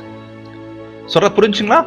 அதாவது இந்த மாதிரி என்கேஜ்மெண்ட்டை ஒருத்தர் கேன்சல் பண்றாங்க, ஆகி கேன்சல் பண்றாங்கன்னா there is nothing that is dishonorable, கனவீனமான விஷயம், or covenant breaking, உடன்படிக்கை உடைச்சிட்டார் அப்படின்ற மீனிங் இல்லைங்களா? அப்ப சொல்றாரு but everything that is reasonable, right and proper. ஒருவேளை என்கேஜ்மெண்ட் நான் கேன்சல் பண்றேன்னா எனக்கு சரியான காரணம் இருக்கும், சரியான ஒரு தெளிவு இருக்கும், அப்பதான் கேன்சல் பண்ணும். ஆனா காரணம் இல்லாம சில இப்ப இந்த பாயிண்ட் கூட சில நேரங்கள் தப்பா புரிஞ்சுக்கிட்டு பரவாயில்ல பிரதர் ரசல் நம்மளுடைய எண்ணங்களுக்கு ஏத்த மாதிரி பேசியிருக்கார் நினைச்சுக்கிட்டு பாருங்க, சிஸ்டர் அழகா இல்ல அதனால நான் கேன்சல் பண்றேன், பிரதர்ட்ட பணம் இல்ல அவரு நிறைய சம்பாதிக்க மாட்டாரு அதனால நான் கேன்சல் பண்றேன், அவரு அழகா இல்ல, அவர் ஹைட்டா இல்ல, கலரா இல்ல, இந்த மாதிரி காரணங்களுக்காக என்கேஜ்மெண்ட் ஆனதுக்கு அப்புறம் கேன்சல் பண்றது it is not reasonable thing கிடையாது. இது சரியான காரணம் இல்லை. சில பேர் இந்த மாதிரி பண்றவங்க இந்த மாதிரி பிரதர் சொன்ன பாயிண்ட் தங்களுக்கு சாதகமா எடுத்துக்குவாங்க. இது ஒரு பெரிய ஒரு வஞ்சனை தான் இல்லைங்களா? பிரதர் என்ன பேசியிருக்காரு அதை கண்டுபிடி பாருங்க. ஒருத்தருடைய திருமண பந்தத்துக்குள்ள இணையறவங்க முதல்ல அவங்க எனக்கு சரியா பொருத்தமா இருப்பாங்களாம். பொருத்தம்னா இதோ பணம் காசு அழகு அது பத்தி இல்லைங்க, உயரம் குண்டா இருக்குது ஒல்லியா இருக்கிறது அது பத்தி பேசலைங்க. ஆவிக்குரிய வாழ்க்கையில ஸ்பிரிச்சுவல் லைஃப்ல சிஸ்டர் எனக்கு பொருத்தமா இருப்பாங்களா இல்லைங்களா? எனக்கு நல்ல ஒரு ஹெல்ப் மேட்டா இருப்பாங்களா? ஆவிக்குரிய பார்வையில பார்க்கணும். அப்படி பார்த்து ஒரு வேலை எனக்கு இல்ல அது ஒத்து வராது நினைச்சாங்கன்னா அப்ப என்ன பண்ணலாம்னு கேன்சல் பண்ணலாம், தப்பு இல்லை. ஒருவேளை அப்படி பண்ணும் போது யாரும் நம்ம கேட்கறதுக்கு ரைட்ஸ் இல்லை. ஆனா அது கரெக்டா இருக்கணும், சரியான காரணமா இருக்கணும். மாம்சத்தின்படி காரணமே இருக்கக்கூடாது. அவருக்கு வசதி இல்லை, அவரு வீடு சொந்த வீடு இல்லை இல்லைங்களா, சொந்தமா நல்ல கவர்மெண்ட் வேலை இல்லை, இதெல்லாம் யோசிக்கணும். ஒரு ஒரு லெவல் போச்சுன்னா கேஸ்ட் கூட பார்க்குற அளவுக்கு இப்போ இல்லைங்களா. என்கேஜ்மெண்ட் ஆனதுக்கு அப்புறம் ஒரு வேளை பேசும்போது என்ன பிரதர் கேஸ்ட் நீங்க, ஓ அப்படிங்களா, உடனே சிஸ்டரோ பிரதரோ அம்மா வீட்டில் போய் சொல்லுவாங்க, ஏன்னா இந்த கேஸ்டா, ஐயோ அப்போ வேணாம் பண்ண வேணாம், அப்போ கேன்சல் பண்ணிடலாம். அப்போ கேன்சல் பண்ண பிரதர்ஸ் எல்லாம் சொல்லுவாங்களே, கவலைப்படாதீங்கன்னா பிரதர் ரசல் ஒரு பாயிண்ட் கொடுத்துருக்காருல, என்கேஜ்மெண்ட் கேன்சல் பண்ணா அது வந்து கவர்னன்ட் பிரேக்கிங்லாம் இல்லை அப்படின்னு இந்த பாயிண்ட் எடுத்துக்கிறது. இது பாருங்க, இது என்ன விஷயம் நினைச்சு பாருங்க. அதனால தான் பாருங்க, இது ஸ்டடி தான். பட் ஸ்டடியா இருந்தாலும் பேசும்போது சில நேரங்கள் பயமாயிருது. பிரதர் என்ன கோணத்துல பேசியிருக்காரு என்பதை கரெக்டா எடுத்துக்காம விடும்போது தான் இந்த ஒரு விஷயங்கள் அங்க வருது. அன்பானவர்களே, ஒருவேளை இந்த ஸ்டடிஸ் கேட்கறவங்க வேற ஏதாவது சந்தேகம் இருந்துச்சுன்னா தயவு செய்து ஒரு முறை நீங்க கால் பண்ணி கூட கேட்டுக்கோங்க, கிளியர் பண்ணிக்கலாம். ஸோ சுயமாக முடிவெடுக்க வேண்டாம். எந்த ஒரு விஷயமான இருக்கட்டும், அது கொஞ்சம் கலந்து ஆலோசனை பண்ணிட்டு சரியான வகையில முடிவெடுப்பது ஆரோக்கியமா இருக்கும். பட் இருந்தாலும் இங்க பிரதர் பேசுறாங்க, என்கேஜ்மெண்ட் கேன்சல் பண்றது தப்பு இல்லை, அது ஒரு கனவீனமான காரியம் இல்லை அப்படின்ற. அப்பதான் சொல்றாரு பாருங்க, இஃப் எய்தர் பார்ட்டினா ரெண்டு வீட்டார் வச்சுக்கோம், ரெண்டு வீட்டார்ல யாராவது ஒருத்தர், வார்த்தை கவனிக்கணும், is disposed உடைய அர்த்தம் என்ன? disposed to cancel engagement. வார்த்தை ரொம்ப கவனிக்க. disposed என்ற வார்த்தை நீங்க எடுத்துட்டு படிச்சீங்கன்னா மீனிங்கே மாறிடும். நல்ல வேலை பிரதர் ரசல் ரொம்ப தெளிவா பேசியிருக்கிறாங்க. disposed to cancel எப்படி வரலைன்னா, if either party is to cancel என்ற வார்த்தை வரல. ஏன்னா அப்படி நீங்க படிச்சு பார்த்தீங்கன்னா பாருங்க, it would certainly be unwise அப்படி வருது. அப்ப என்ன அர்த்தம், ஒரு ரெண்டு வீட்டார்ல யாராவது ஒரு வீட்டார் மேரேஜ் என்கேஜ்மெண்ட்டை கேன்சல் பண்ணிட்டாங்கன்னா அது வந்து ஞானம் இல்லாத காரியம் அப்படி மீனிங் வருது இல்லைங்களா. அதனால தான் பிரதர் ரசல் என்ன வார்த்தை போட்டாங்க, எய்தர் பார்ட்டிஸ் டிஸ்போஸ்ட்னா என்ன, ஒதுக்கி வைக்கிறது, தள்ளி வைக்கிறது, அந்த மாதிரி விஷயம். அப்போ எதை வந்து தள்ளி வைக்கிறது, ஒதுக்கி வைக்கிறதுனா கேன்சல் பண்றதுக்கு. சில நேரம் பிரதர்ஸுங்களுக்கு பயந்துட்டு மூப்பர்கள் என்ன சொல்லுவாங்களோ, ஏது சொல்லுவாங்களோ, பிரதர்ஸுங்க என்ன சொல்லுவாங்களோ, எக்லீஷியா என்ன சொல்லுவாங்களோ நினைச்சுக்கிட்டு இல்லைங்களா என்ன பண்ணிடுறாங்கன்னா, என்கேஜ்மெண்ட்டை கேன்சல் பண்ணாம, நல்லா கவனிங்க, என்கேஜ்மெண்ட்டை கேன்சல் பண்ணாம இருக்கிறது என்பது அது ஞானமற்ற காரியம் அப்படின்றார். ஆமா, இது புரிஞ்சு போச்சு. ஆவியில யோசிச்சு பார்க்கும்போது சகோதரியோ சகோதரனோ எனக்கு பொருத்தமா இருக்க மாட்டாங்க அப்படின்னு உணர்ந்துட்டோம்னா, இப்ப நான் பிரதர்ஸுங்களுக்காக பார்த்து பயந்து, எல்டர்ஸுங்களுக்காக பார்த்து பயந்து, இல்ல பேரண்ட்ஸ்க்காக பார்த்து பயந்து கவலையாயிட்டு ஒருவேளை என்கேஜ்மெண்ட் கேன்சல் பண்ணல அப்படின்னா அது அன்வைஸ் அப்படின்றார், அது ஞானம் இல்லாத காரியம், வேணான்றார். இன்னொரு சொல்றார், அது வந்து அன்ஜஸ்ட்னாம், அநீதியாம். ஏன்னா இன்னொருத்தருக்கு நீங்க இழைக்கக்கூடிய அது அநீதி, unjust for the other party. இது நீங்க சுயநலத்தோடு நீங்க என்ன பண்றீங்க அங்க செய்றீங்க. உங்களுக்கு தெரியுது, இல்ல சகோதரி எனக்கு பொருத்தமா இருக்க மாட்டாங்க, இல்ல சகோதரன் எனக்கு பொருத்தமா இருக்க மாட்டாங்க, ஆனா வேற வழியில பண்ணிதான் ஆகணும் அப்படின்னா அது நீங்க அவருக்கு அல்ல அவங்களுக்கு செய்யக்கூடிய ஒரு அநீதியான காரியமா இருக்குது. அப்படி என்னன்னா அவங்களை வந்து மேரேஜ்குள்ள நீங்க உட்படுத்துறீங்க, ஒருத்தரை வந்து நிர்பந்தம் பண்ற மாதிரி. அதுக்கப்புறம் கல்யாணம் ஆனதுக்கு அப்புறம் தான் அது ரொம்ப கஷ்டமாயிரும் இல்லைங்களா. அப்ப சொல்றாரு பாருங்க, selfishly insist on the consummating with marriage covenant. அப்ப வேற என்ன பண்ணிடுறாங்கன்னா, இந்த மாதிரி ஒரு பைண்டிங்குள்ள போயிடுறாங்க. Binded dispose to cancel engagement cancel பண்ணாம, சரி இதான் எனக்கு லைஃப் கிடைச்சிருக்கும் போல அப்படின்னு நினைச்சுக்கிட்டு அங்க போயிடுறாங்க. பின்னாடி ரொம்ப கஷ்டமாயிரு இல்லைங்களா. பின்னாடி ரொம்ப கஷ்டமாயிட்டு ரொம்ப டைவர்ஸ் லெவலுக்கு அங்க.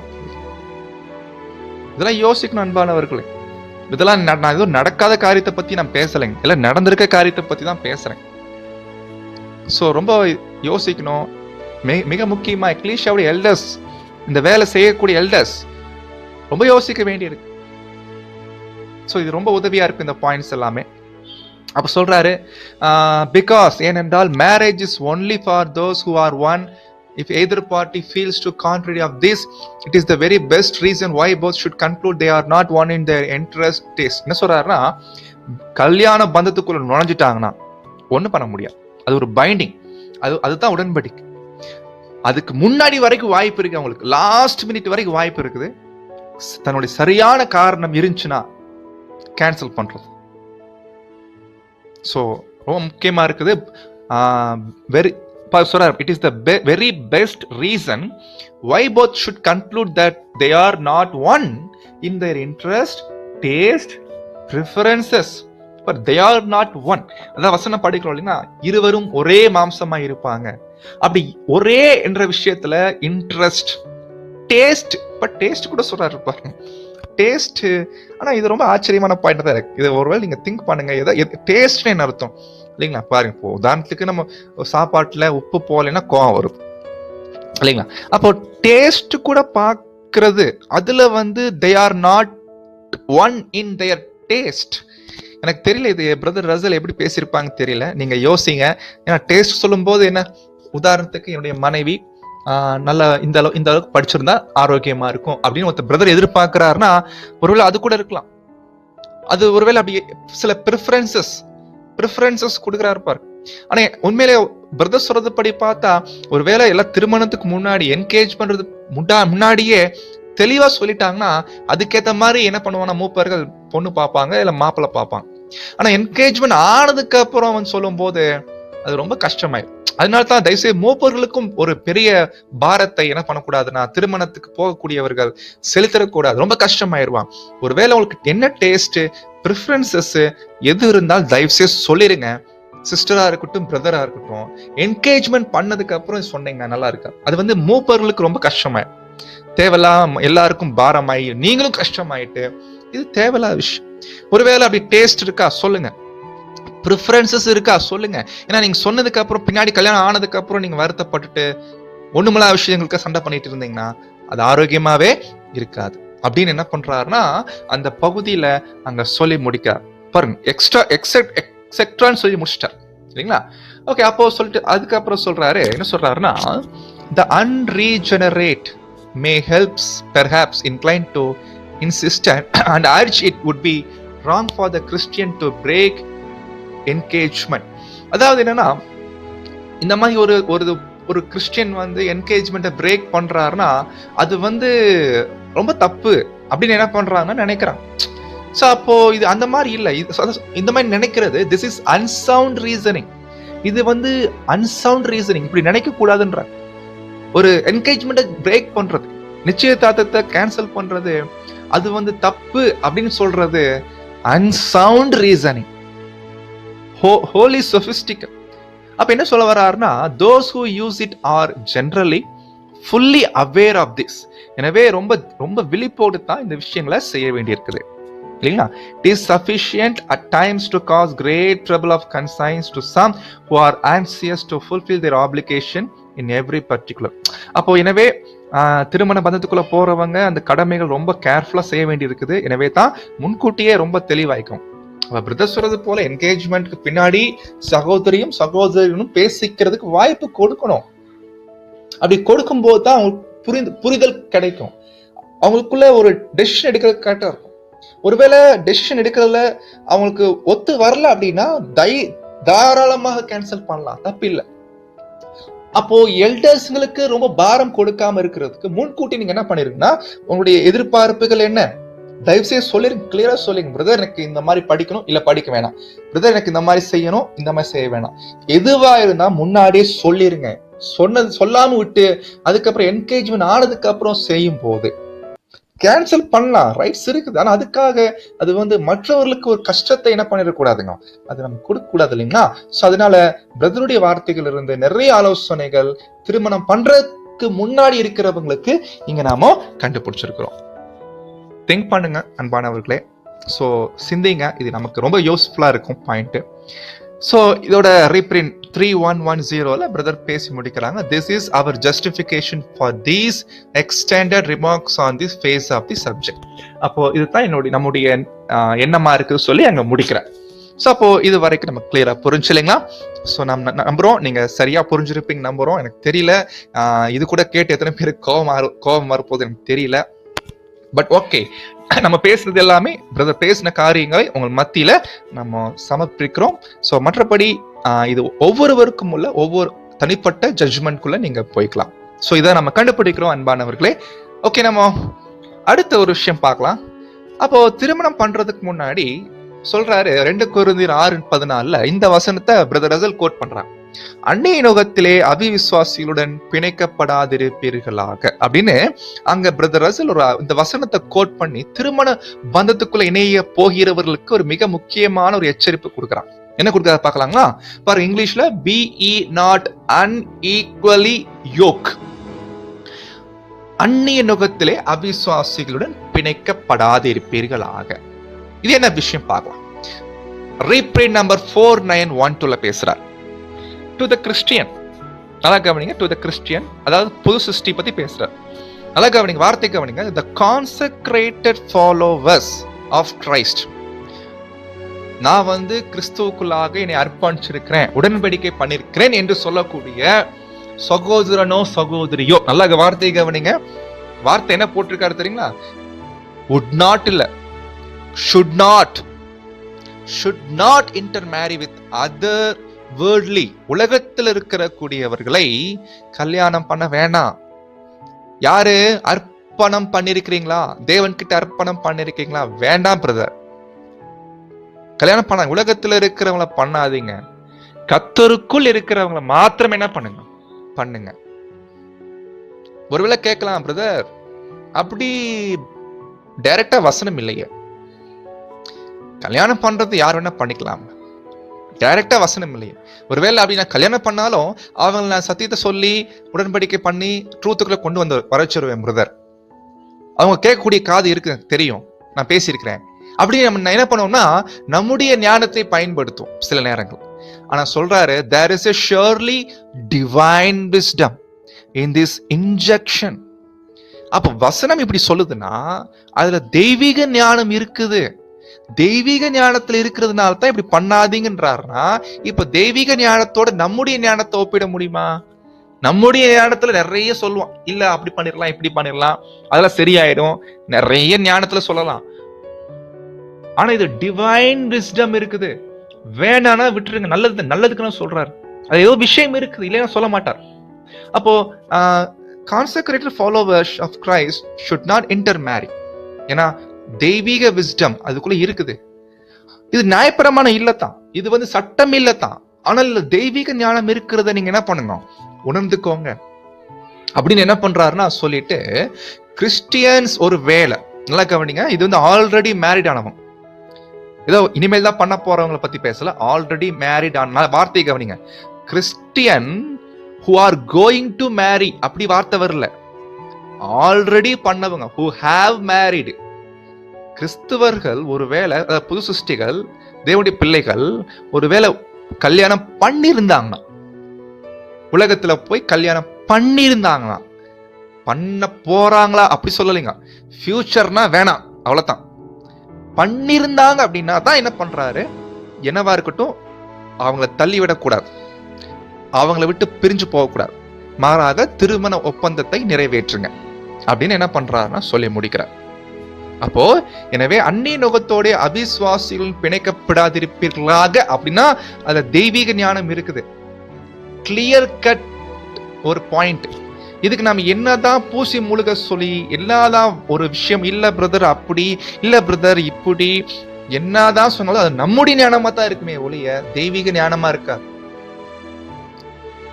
எனவே இந்த விஷயத்துல ரொம்ப தீர்க்கமா முடிவெடுக்கும்.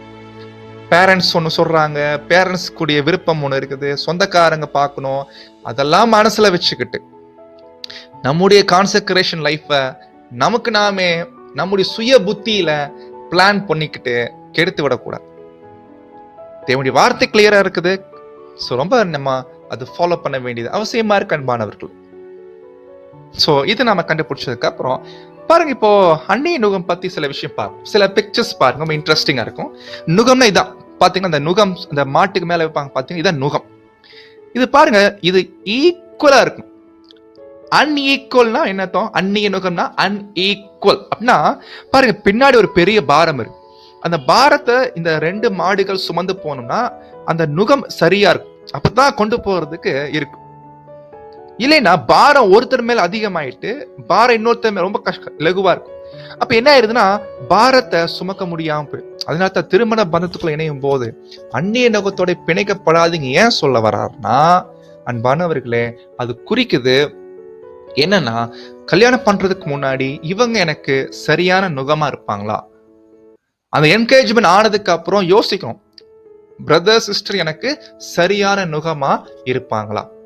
ஒருவேளை இந்த மாதிரி நுகம் ஆயிடுச்சுன்னா மேரேஜ்க்கு பின்னாடி ரொம்ப கஷ்டமா இருக்கும், குடும்ப பாரங்கள் அது ரொம்ப அதிகமாயிடும். இன்னொரு பிக்சர் பாருங்க, இப்படி ஆயிடும்.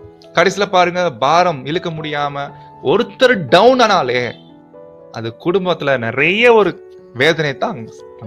இதெல்லாம் உலகத்துல பாக்குறோம், உலகத்துல இந்த மாதிரி தான் நிறைய நடக்குது இல்லைங்களா. அந்நிய நுகம் அதிகமா பாருங்க. இது கொஞ்சம் வித்தியாசமா இருக்கு பாருங்க. இந்த டைம் 2 மாடுல இப்ப மாட்டுக்கு பதில கழுதை போட்டு, ஏன் இந்த மாதிரி போட்டிருக்கீங்க நீங்க கேட்கலாம். ஒரு இம்பார்ட்டன்ட் பாயிண்ட் இருக்கு, என்ன தெரியுங்களா? இது பின்னாடி விளக்கம் கொடுக்கலாம். ஆனா என்ன பாயிண்ட் சொல்லிடுறோம், உலகத்துல தான் கல்யாணம் பண்ணக்கூடாது நம்ம படிச்சிருப்போம் இல்லைங்களா.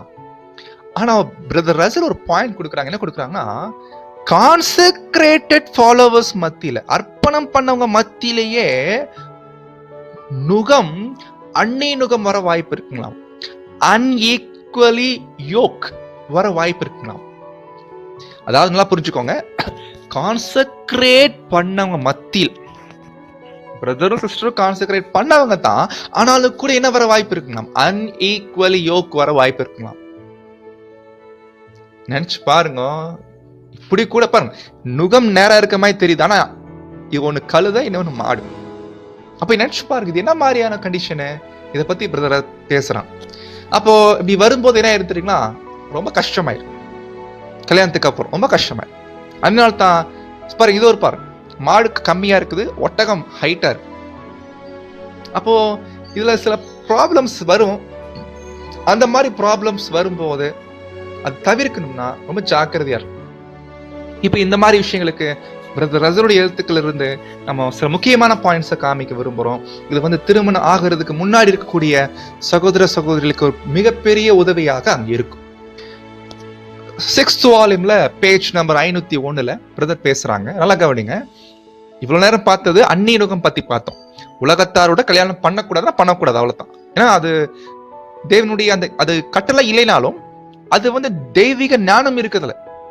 அந்த தெய்வீக ஞானத்தோட நம்முடைய ஞானத்தை என்ன பண்ண முடியாது, வச்சு போட்டி போட முடியாது.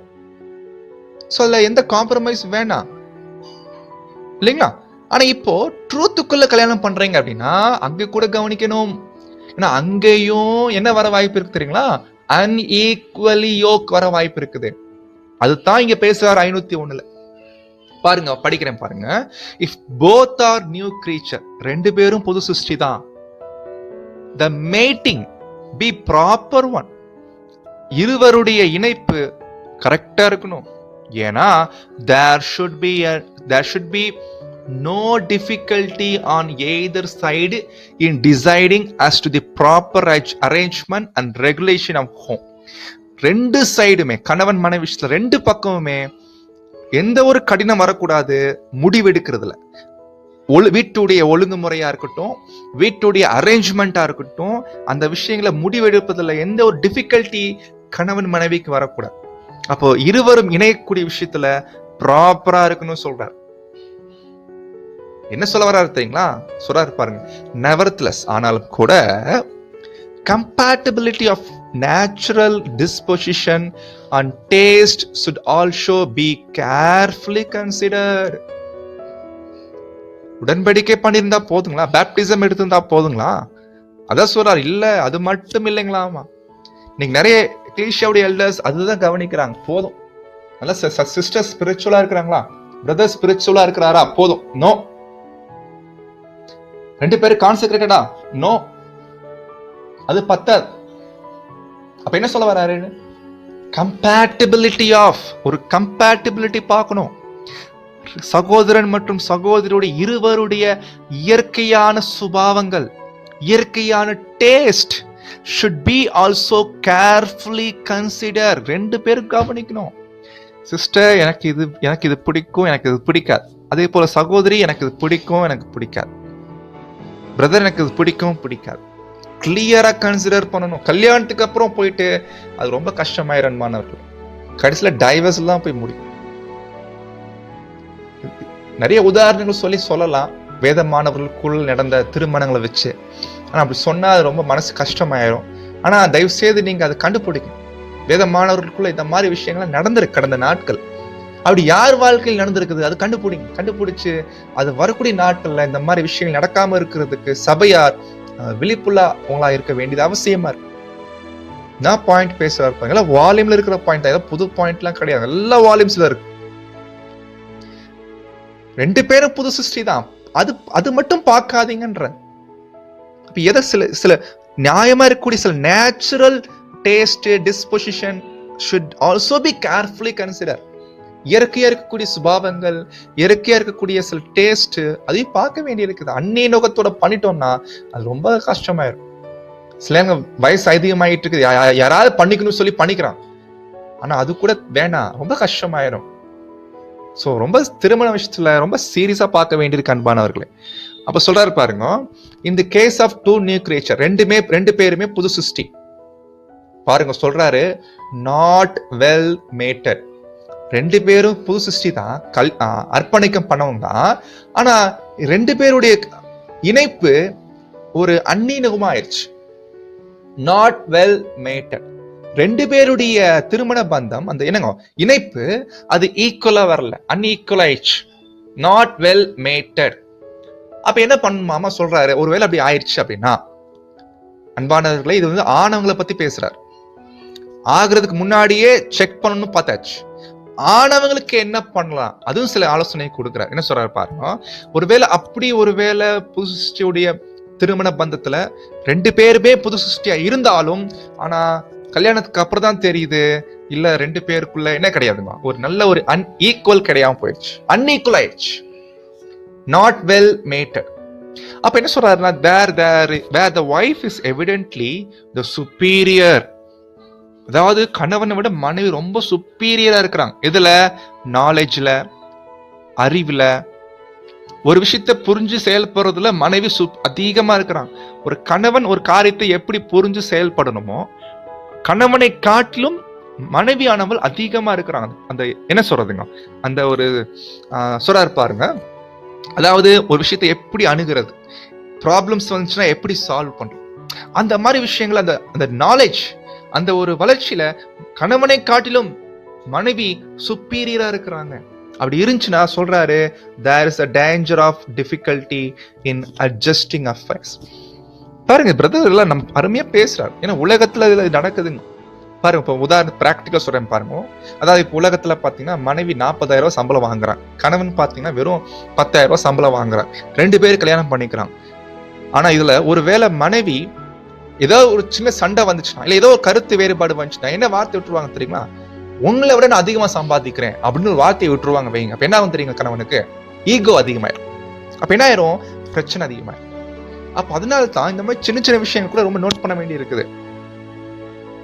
ஈவன் உலகத்துல லவ் மேரேஜ் பண்ணாலும் கூட பின்னாடி கல்யாணத்துக்கு அப்புறம் பாத்தீங்கன்னா பிரச்சனைகள் வரதான் செய்யும். சோ தேவனுடைய பிள்ளைகள் விஷயத்துல திருமண பந்தத்துக்குள்ள போகும்போது மேட்டிங் கரெக்டா இருக்கணும். ஒருவேளை மனைவி சுப்பீரியர் இருந்தாங்கன்னா, ஒருவேளை படிப்புல, வசதியில, நாலேஜ்ல எதுவா இருக்கட்டும், ரொம்ப கஷ்டமாயிரும். The wife has better judgment in respect to guidance of the home, in respect to spending of money, in respect to training of children. என்ன சொல்ல வர்றாருன்னா, மனைவி வந்து எதுல எல்லாம் பெட்டரா இருக்காங்கன்னா, குடும்பத்தை நடத்துறதுல, பணம் செலவு பண்றதுல, குழந்தைகளை வளர்க்கறதுல கணவனை காட்டிலும் மனைவி நல்ல சுப்பீரியரா இருக்கிறான். கணவனுக்கு எல்லாம் பண்ண தெரியல. இது வந்து நல்ல ஒரு சரியான ஒரு மேட்டிங் கிடையாது அப்படின்றார். ஏன்னா இது இப்ப தெரியாது, பின்னாட்கள் ஏதாவது சின்ன ஒரு பிரச்சனை வந்துச்சுன்னா அது பூகம்பமா வெடிக்கிறதுக்கு இது ஒரு வாய்ப்பா போயிருது. என்ன அருமையா பாயிண்ட் பேசுறாரு பாரு. அப்ப சொல்றாரு, she is not therefore at liberty to assume the headship of the family, to order, to direct her husband as though he were one of our children or servant. என்ன சொல்ல வர்றாருன்னா, ஒருவேளை அப்படிப்பட்ட சகோதரி கல்யாணம் ஆயிடுச்சு அப்படின்னா, கல்யாணம் ஒன்ஸ் ஆயிடுச்சு ஆனா மேட்டிங் சரியா ஆகல, என்ன சொல்றாரு படிச்சோம் முன்னாடி, நாட் வெல் மேட்டட். கல்யாணம் ஆயிடுச்சு 2 பேருக்கும், ஆனா ஆனதுக்கு அப்புறம் தான் தெரியுது மனைவி சுப்பீரியரா இருக்கிறாங்க. அப்படி இருந்துச்சுன்னா சகோதரி, நம்ம என்ன சொல்ல வரோம்னா, எக்காரணத்துக்கு கொண்டும் வீட்டுல தலைஸ்தானத்தை எடுக்காதீங்க. தலைஸ்தானத்தை நீங்க எக்காரணத்துக்கு கொண்டும் எடுக்காதீங்க. கணவனுக்கு கட்டளை போடுவதோ, கணவனை டைரக்ட் பண்றதோ வேணாம். To order and direct her husband. அது ஒருவேளை சொல்றாரு, கணவன் மாத்திரம் இல்ல, பிள்ளைகளை கூட சொல்றாரு. ஒரு பிள்ளைகளா இருக்கட்டும், ஈவன் சர்வெண்டிங்கும். என்ன பாயிண்ட் பாருங்க, வீட்டுல வேலைக்காரர் சமையல்காரர் இருக்காரு வைங்க, அவரு ஆண் தான், அவரு கூட நீங்க என்ன பண்ணக்கூடாது, ஆர்டர் போடுறது அது வேணாம். ஸ்திரீயானவளுக்கு நான் உத்தரவு கொடுக்கிறது இல்லை, படிக்கிறோம் இல்லைங்களா? என்ன பாயிண்ட் பாருங்க அன்பானவர்களே, யோசிக்க வேண்டி இருக்குது. ஓகே, ஆயிடுச்சு, கல்யாணம் ஆயிடுச்சு, பரவாயில்ல சிஸ்டர், கிளியர் ஆயிக்கோங்க. தயவு செய்து கணவருக்கு ஆர்டர் போடுறது, டைரக்ட் பண்றது வேணாம். அது தலைஸ்தானத்தை எடுக்கிற மாதிரி ஆயிடுது. இருக்கட்டும், அவரை விட நீங்க சுப்பீரியரா இருக்கிறீங்க, குடும்பத்தை நடத்துறதா இருக்கட்டும், ஓகே, நல்ல விஷயம் தான். பணம் செலவு பண்றதா இருக்கட்டும், ஓகே. ஆனா தலைஸ்தானத்தை எடுத்துறாதீங்க, ரொம்ப பெரிய டேஞ்சர். இதனால தான் கல்யாணம் பண்றதுக்கு முன்னாடியே நீங்க என்ன பண்ணுங்க, சரியா யோசிங்கன்னு சொல்லி அங்க பிரதர் அங்க சொல்றான் இல்லைங்களா? சார், நம்ம யோசிக்க வேண்டி இருக்குது. அடுத்து சொல்றாரு பாருங்க, இந்த மேன், ஒருவேளை அப்படிப்பட்ட கணவன், மனைவி விட சுப்பீரியர் இல்லாத ஒரு கணவன், கல்யாணம் ஆயிருச்சு, என்ன பண்றது சொல்றார், man under such condition would gradually lose what little manhood he possessed. என்ன சொல்ல தெரியுங்களா? அப்படி இருக்கக்கூடிய கணவன் தனக்கு இருக்கக்கூடிய அந்த கொஞ்ச நெஞ்சம் இல்லைங்களா, மேன்ஹுட், அதை கூட என்ன பண்றாருன்னா கொஞ்சம் கொஞ்சமா இழந்துருவார். ஒரு கட்டத்துல பாத்தீங்கன்னா மனைவி ராஜ்யம் பண்ண ஆரம்பிச்சிருவான். இவரு பயந்து, மனைவிக்கு பயந்து ரொம்ப நடு வேலை பார்த்துட்டு இருப்பார். அவங்க என்ன கட்டளை போறாங்களோ அப்படியே கீழ்ப்படிவார், அந்த லெவலுக்கு போயிடுவார். அப்பதான் சொல்றார், gradually drop everything into hands of his wife. எது கேட்டாலும் மனைவி கிட்ட செய்வார். மனைவி செய்யலாமா, போகலாமா, வேணாம், அந்த லெவலுக்கு போயிருமா. அப்ப சொல்றார், became merely her tool. மனைவியுடைய என்னங்க ஒரு கருவியா மாறிடுவார். அவங்க என்ன சொல்றாங்களோ அது செய். மனைவியுடைய அடிமையா மாறிடுவார், her slave to provide living and keep her commandments. சொல்லுங்க, மனைவி என்ன சொல்றாங்களோ அப்படிதான் கேட்பேன், அந்த லெவலுக்கு போயிடுவாருங்க. அன்பானவர்களே, such condition would not be advantageous to the husband as the new creature. ஒருவேளை இது புது சிருஷ்டி வாழ்க்கையில இது மாதிரி நடந்துச்சுன்னா ரொம்ப பெரிய கஷ்டமாயிடும். அதான் பிரதர் அங்க பேசுறான். அதனால தான் கல்யாணம் பண்றதுக்கு முன்னாடி புது சிருஷ்டிகளாவே இருந்தாலும் கேர்ஃபுல்லா பண்ணுங்கன்ற. நம்ம இதுலயே இவ்வளவு கேர்ஃபுல்லா பார்க்கணும் சொல்லும் போது நினைச்சு பாருங்க, உலகத்தார பத்தி மைண்ட்ல கொண்டு வர முடியுங்களா? இல்லைங்களா? என்ன அன்பான யோசிக்கணும். உலகத்தார் இருந்து ஒரு பொண்ணு பாக்குறாங்க, மாப்பிள்ளை பாக்குறாங்கன்னா அதுக்கு போய் நம்ம யோசிக்க வேண்டிய அவசியமே இல்லைங்க. ஆனா மாம்ச சிந்தை யோசிக்கிறது இல்ல, நான் சமாளிச்சிருவேன், நான் கரெக்ட் பண்ணிடுவேன், நல்லா கிளியர் பண்ணிடுவேன். நோ நோ நோ, வேணாம், ரிஸ்க் எடுக்காதுங்க, தேவையில்லாத ரிஸ்க். புது சிருஷ்டி திருமண வாழ்க்கையிலே பாருங்க, 2 பேரும் கான்செக்ரேட்டட் ஆயிருந்தாலும் இவ்வளவு விஷயம் பார்க்க வேண்டி இருக்குன்ற, ரொம்ப கஷ்டமா. எனக்கு தெரிஞ்ச ஒரு பிரதர் ஃபீல் பண்ணி சொன்னார்.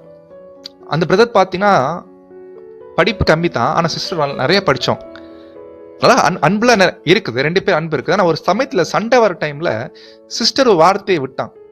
அப்போ அது வார்த்தையை கேட்டு அவர் மனசு ரொம்ப உடைஞ்சு போயிட்டார், ரொம்ப கஷ்டமாயிடுச்சு. அது எவ்வளவு கஷ்டமா இருக்கு இல்லைங்களா? காரணம் என்ன? இந்த மாதிரி காரணங்கள் தான். சோ நம்ம யோசிக்கணும். ஓகே, பணம் இருக்கா, வீடு இருக்குதா, எல்லாம் பார்க்கிறோம். ஆனா எது மிக முக்கியம்? கேரக்டர் பார்க்கணும், குணங்கள் பார்க்கணும், ஒருத்தருடைய நிலையை பார்க்கணும். அவர் எந்த அளவுக்கு மெச்சூர்டா இருக்கிறாரா கணவன், இல்ல மனைவி மெச்சூர்டா இருக்கிறாங்களா, அதையும் பார்க்க வேண்டியிருக்கு. கணவனை காட்டிலும் மனைவி மெச்சூர்டா இருந்தாங்க வச்சுக்கோங்க, ரொம்ப கஷ்டமா. ஒருவேளை ஆயிருச்சு, ஆனவங்களுக்கு பிரதர் ஆலோசனை கொடுக்கிறார், மனைவியானவள் எக்காரணத்தை கொண்டு தலைஸ்தானத்தை எடுக்க கூடாதுன்றார்.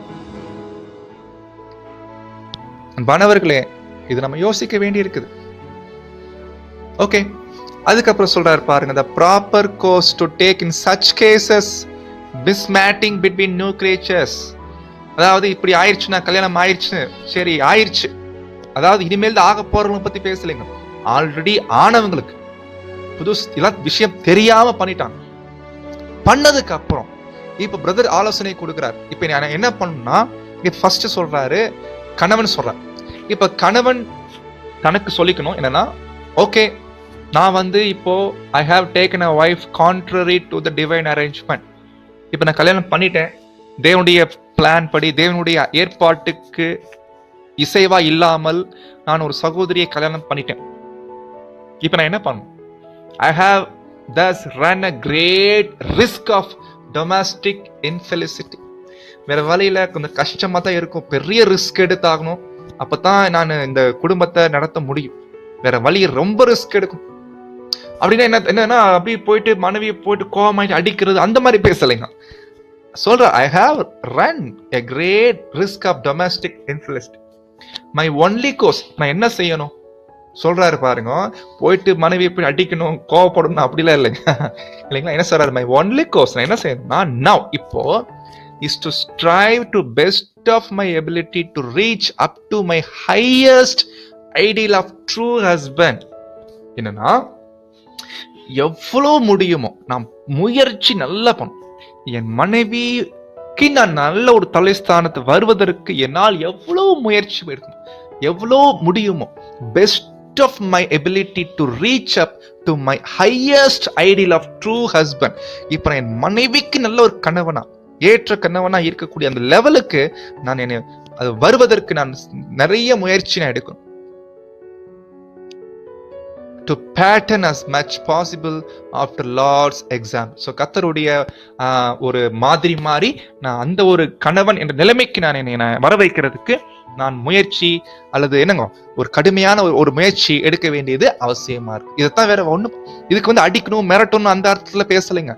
தன்னைய அந்த ஹை ஸ்டாண்டர்டுக்கு உயர்த்தணும். Highest ideal of true husband அப்படின்னு தன்னை நிலைக்கு அங்க அவரு காமிக்கணும்.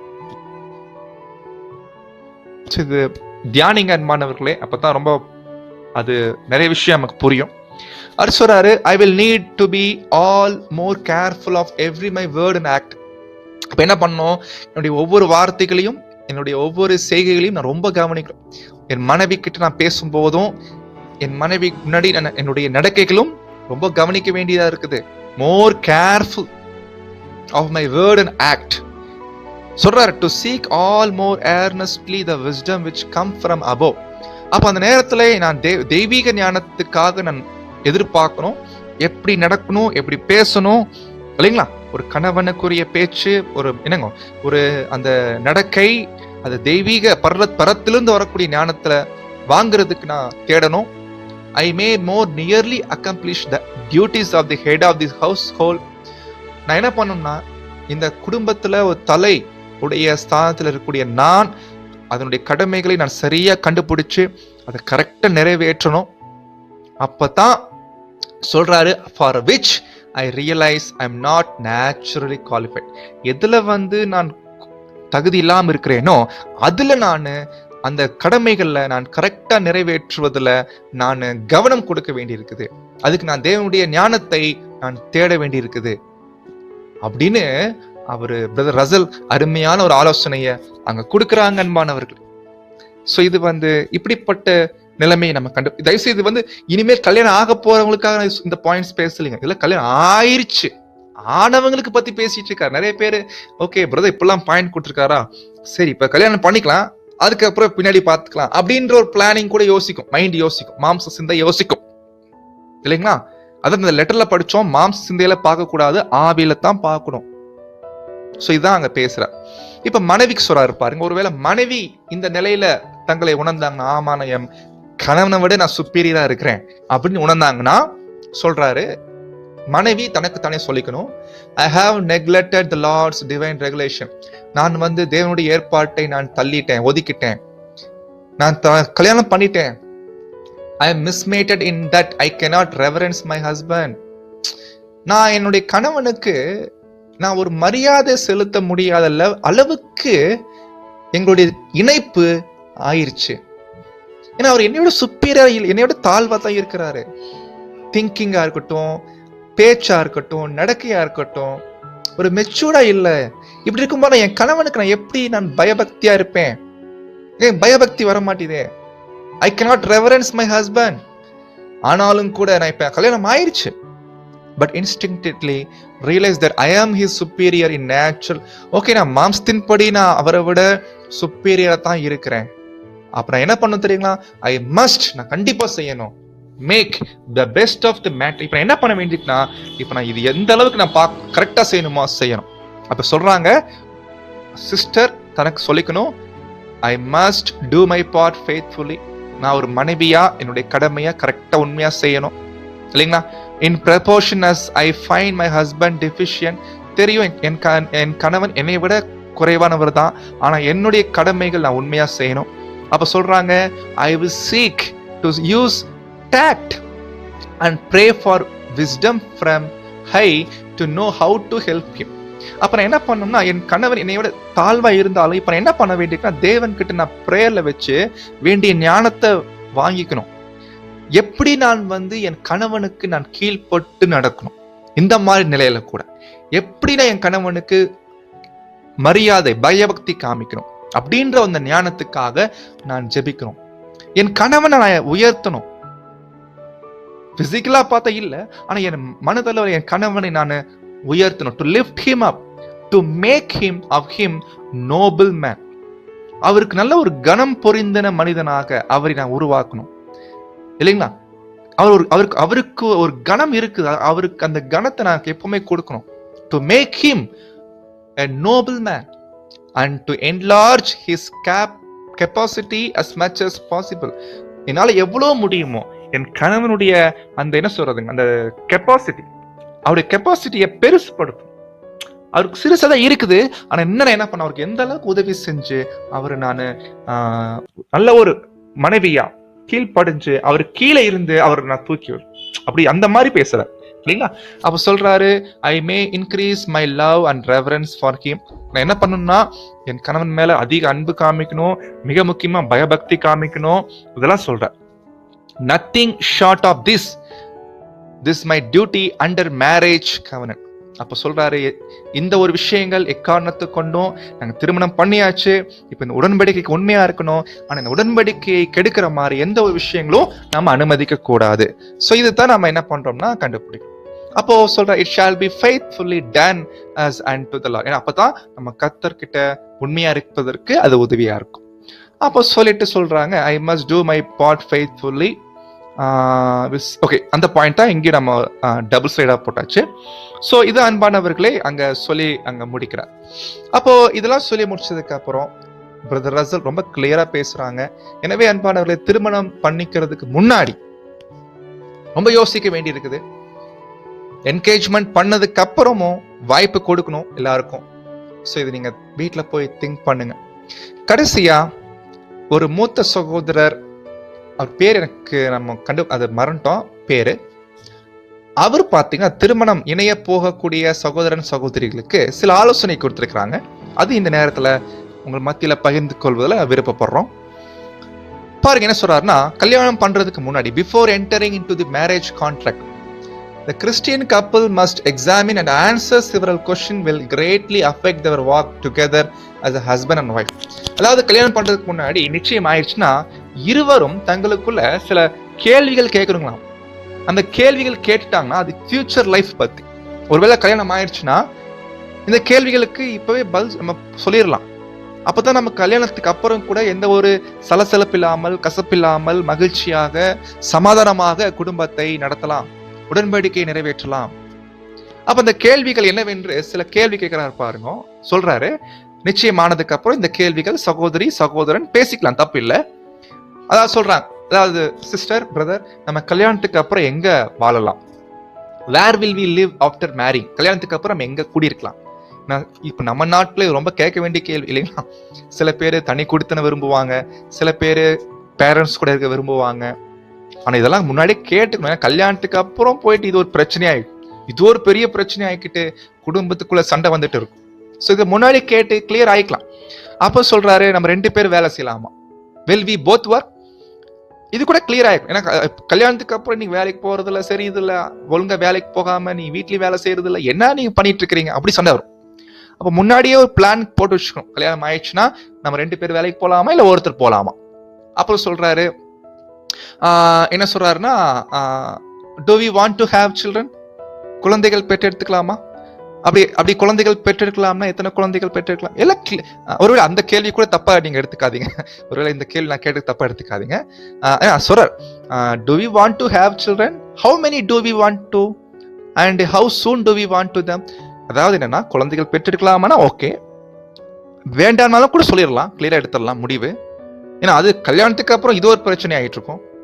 ஒருவேளை எத்தனை குழந்தைகள் அதை கூட நீங்க முடிவு பண்ணிக்கோங்க, தப்பில்லை. அது எவ்வளவு நாட்கள் பின்னாடி ஒரு குழந்தைக்கும் இன்னொரு குழந்தை கேப் இருக்குமா, இல்ல கல்யாணம் ஆனதுக்கு அப்புறம் சில வருஷங்கள் எடுத்துக்கலாமா, இதெல்லாம் தப்பு இல்லை அன்பா. இது கேட்கும்போது நிறைய பேர் கோவம், என்ன இப்படி எல்லாம் பேசிட்டு இருக்கீங்க, வல்கரா பேசுறீங்களா அப்படின்னு நினைக்கலாம். ஆனா இதெல்லாம் இல்லைங்க. பிராக்டிக்கலா திருமணம் ஆக போகக்கூடியவர்கள் நிச்சயம் ஆனதுக்கு அப்புறம் இப்பவே திங்க் பண்ணிக்கோ. கல்யாணத்துக்கு அப்புறம் போட்டு இது ஒரு பிரச்சனை ஆக்கிட்டு சண்டை பண்ணிட்டு சமாதானம் இல்லாம போறதுக்கு, அப்படி போயிடுச்சுன்னா உடன்படிக்கை நிறைவேற்ற முடியாத அளவுக்கு போய், அதுக்கு தான் மாணவர்களே, திருமண உடன்படிக்கைக்குள்ள போறதுக்கு முன்னாடியே ஈவன் என்கேஜ்மெண்ட் ஆயிருந்தாலும் தயவு செய்து ப்ராப்பர் ஜட்ஜ்மெண்ட் பண்ணுங்க. பண்ணலாமா வேண்டாமா? அப்ப சொல்ற, do we want the children to have a parent who stays home with them? அதாவது என்னன்னா, தாத்தா பாட்டி குழந்தைகளுக்கு வேணும் இல்லைங்களா, அப்படி வச்சுக்கலாமா? ஏன்னா தாத்தா பாட்டி தான் குழந்தைகள் ஹாப்பியா இருக்கும். இந்த மாதிரி விஷயங்களை பிரதர் பேசுறாரு. அப்போ சொல்ல எந்த எக்லீஷியா போகலாம்.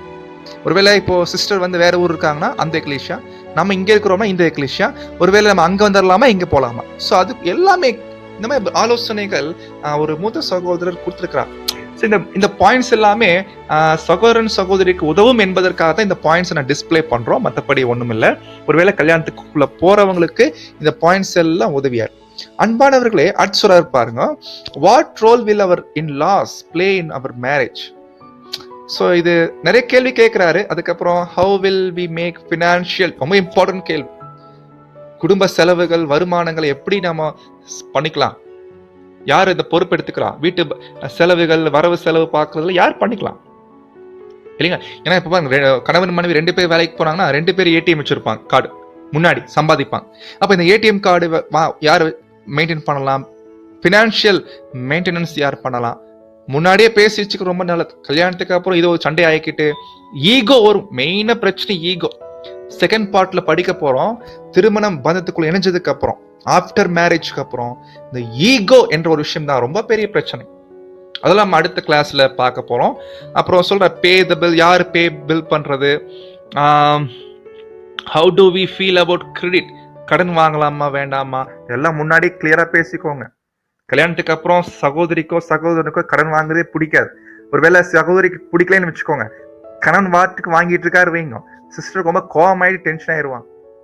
அப்புறம் வீட்டுக்கு போறது, நான் என் அம்மா வீட்டுக்கு போறேன், இந்த மாதிரி நிறைய விஷயங்கள் நடக்குது. காரணம் என்ன?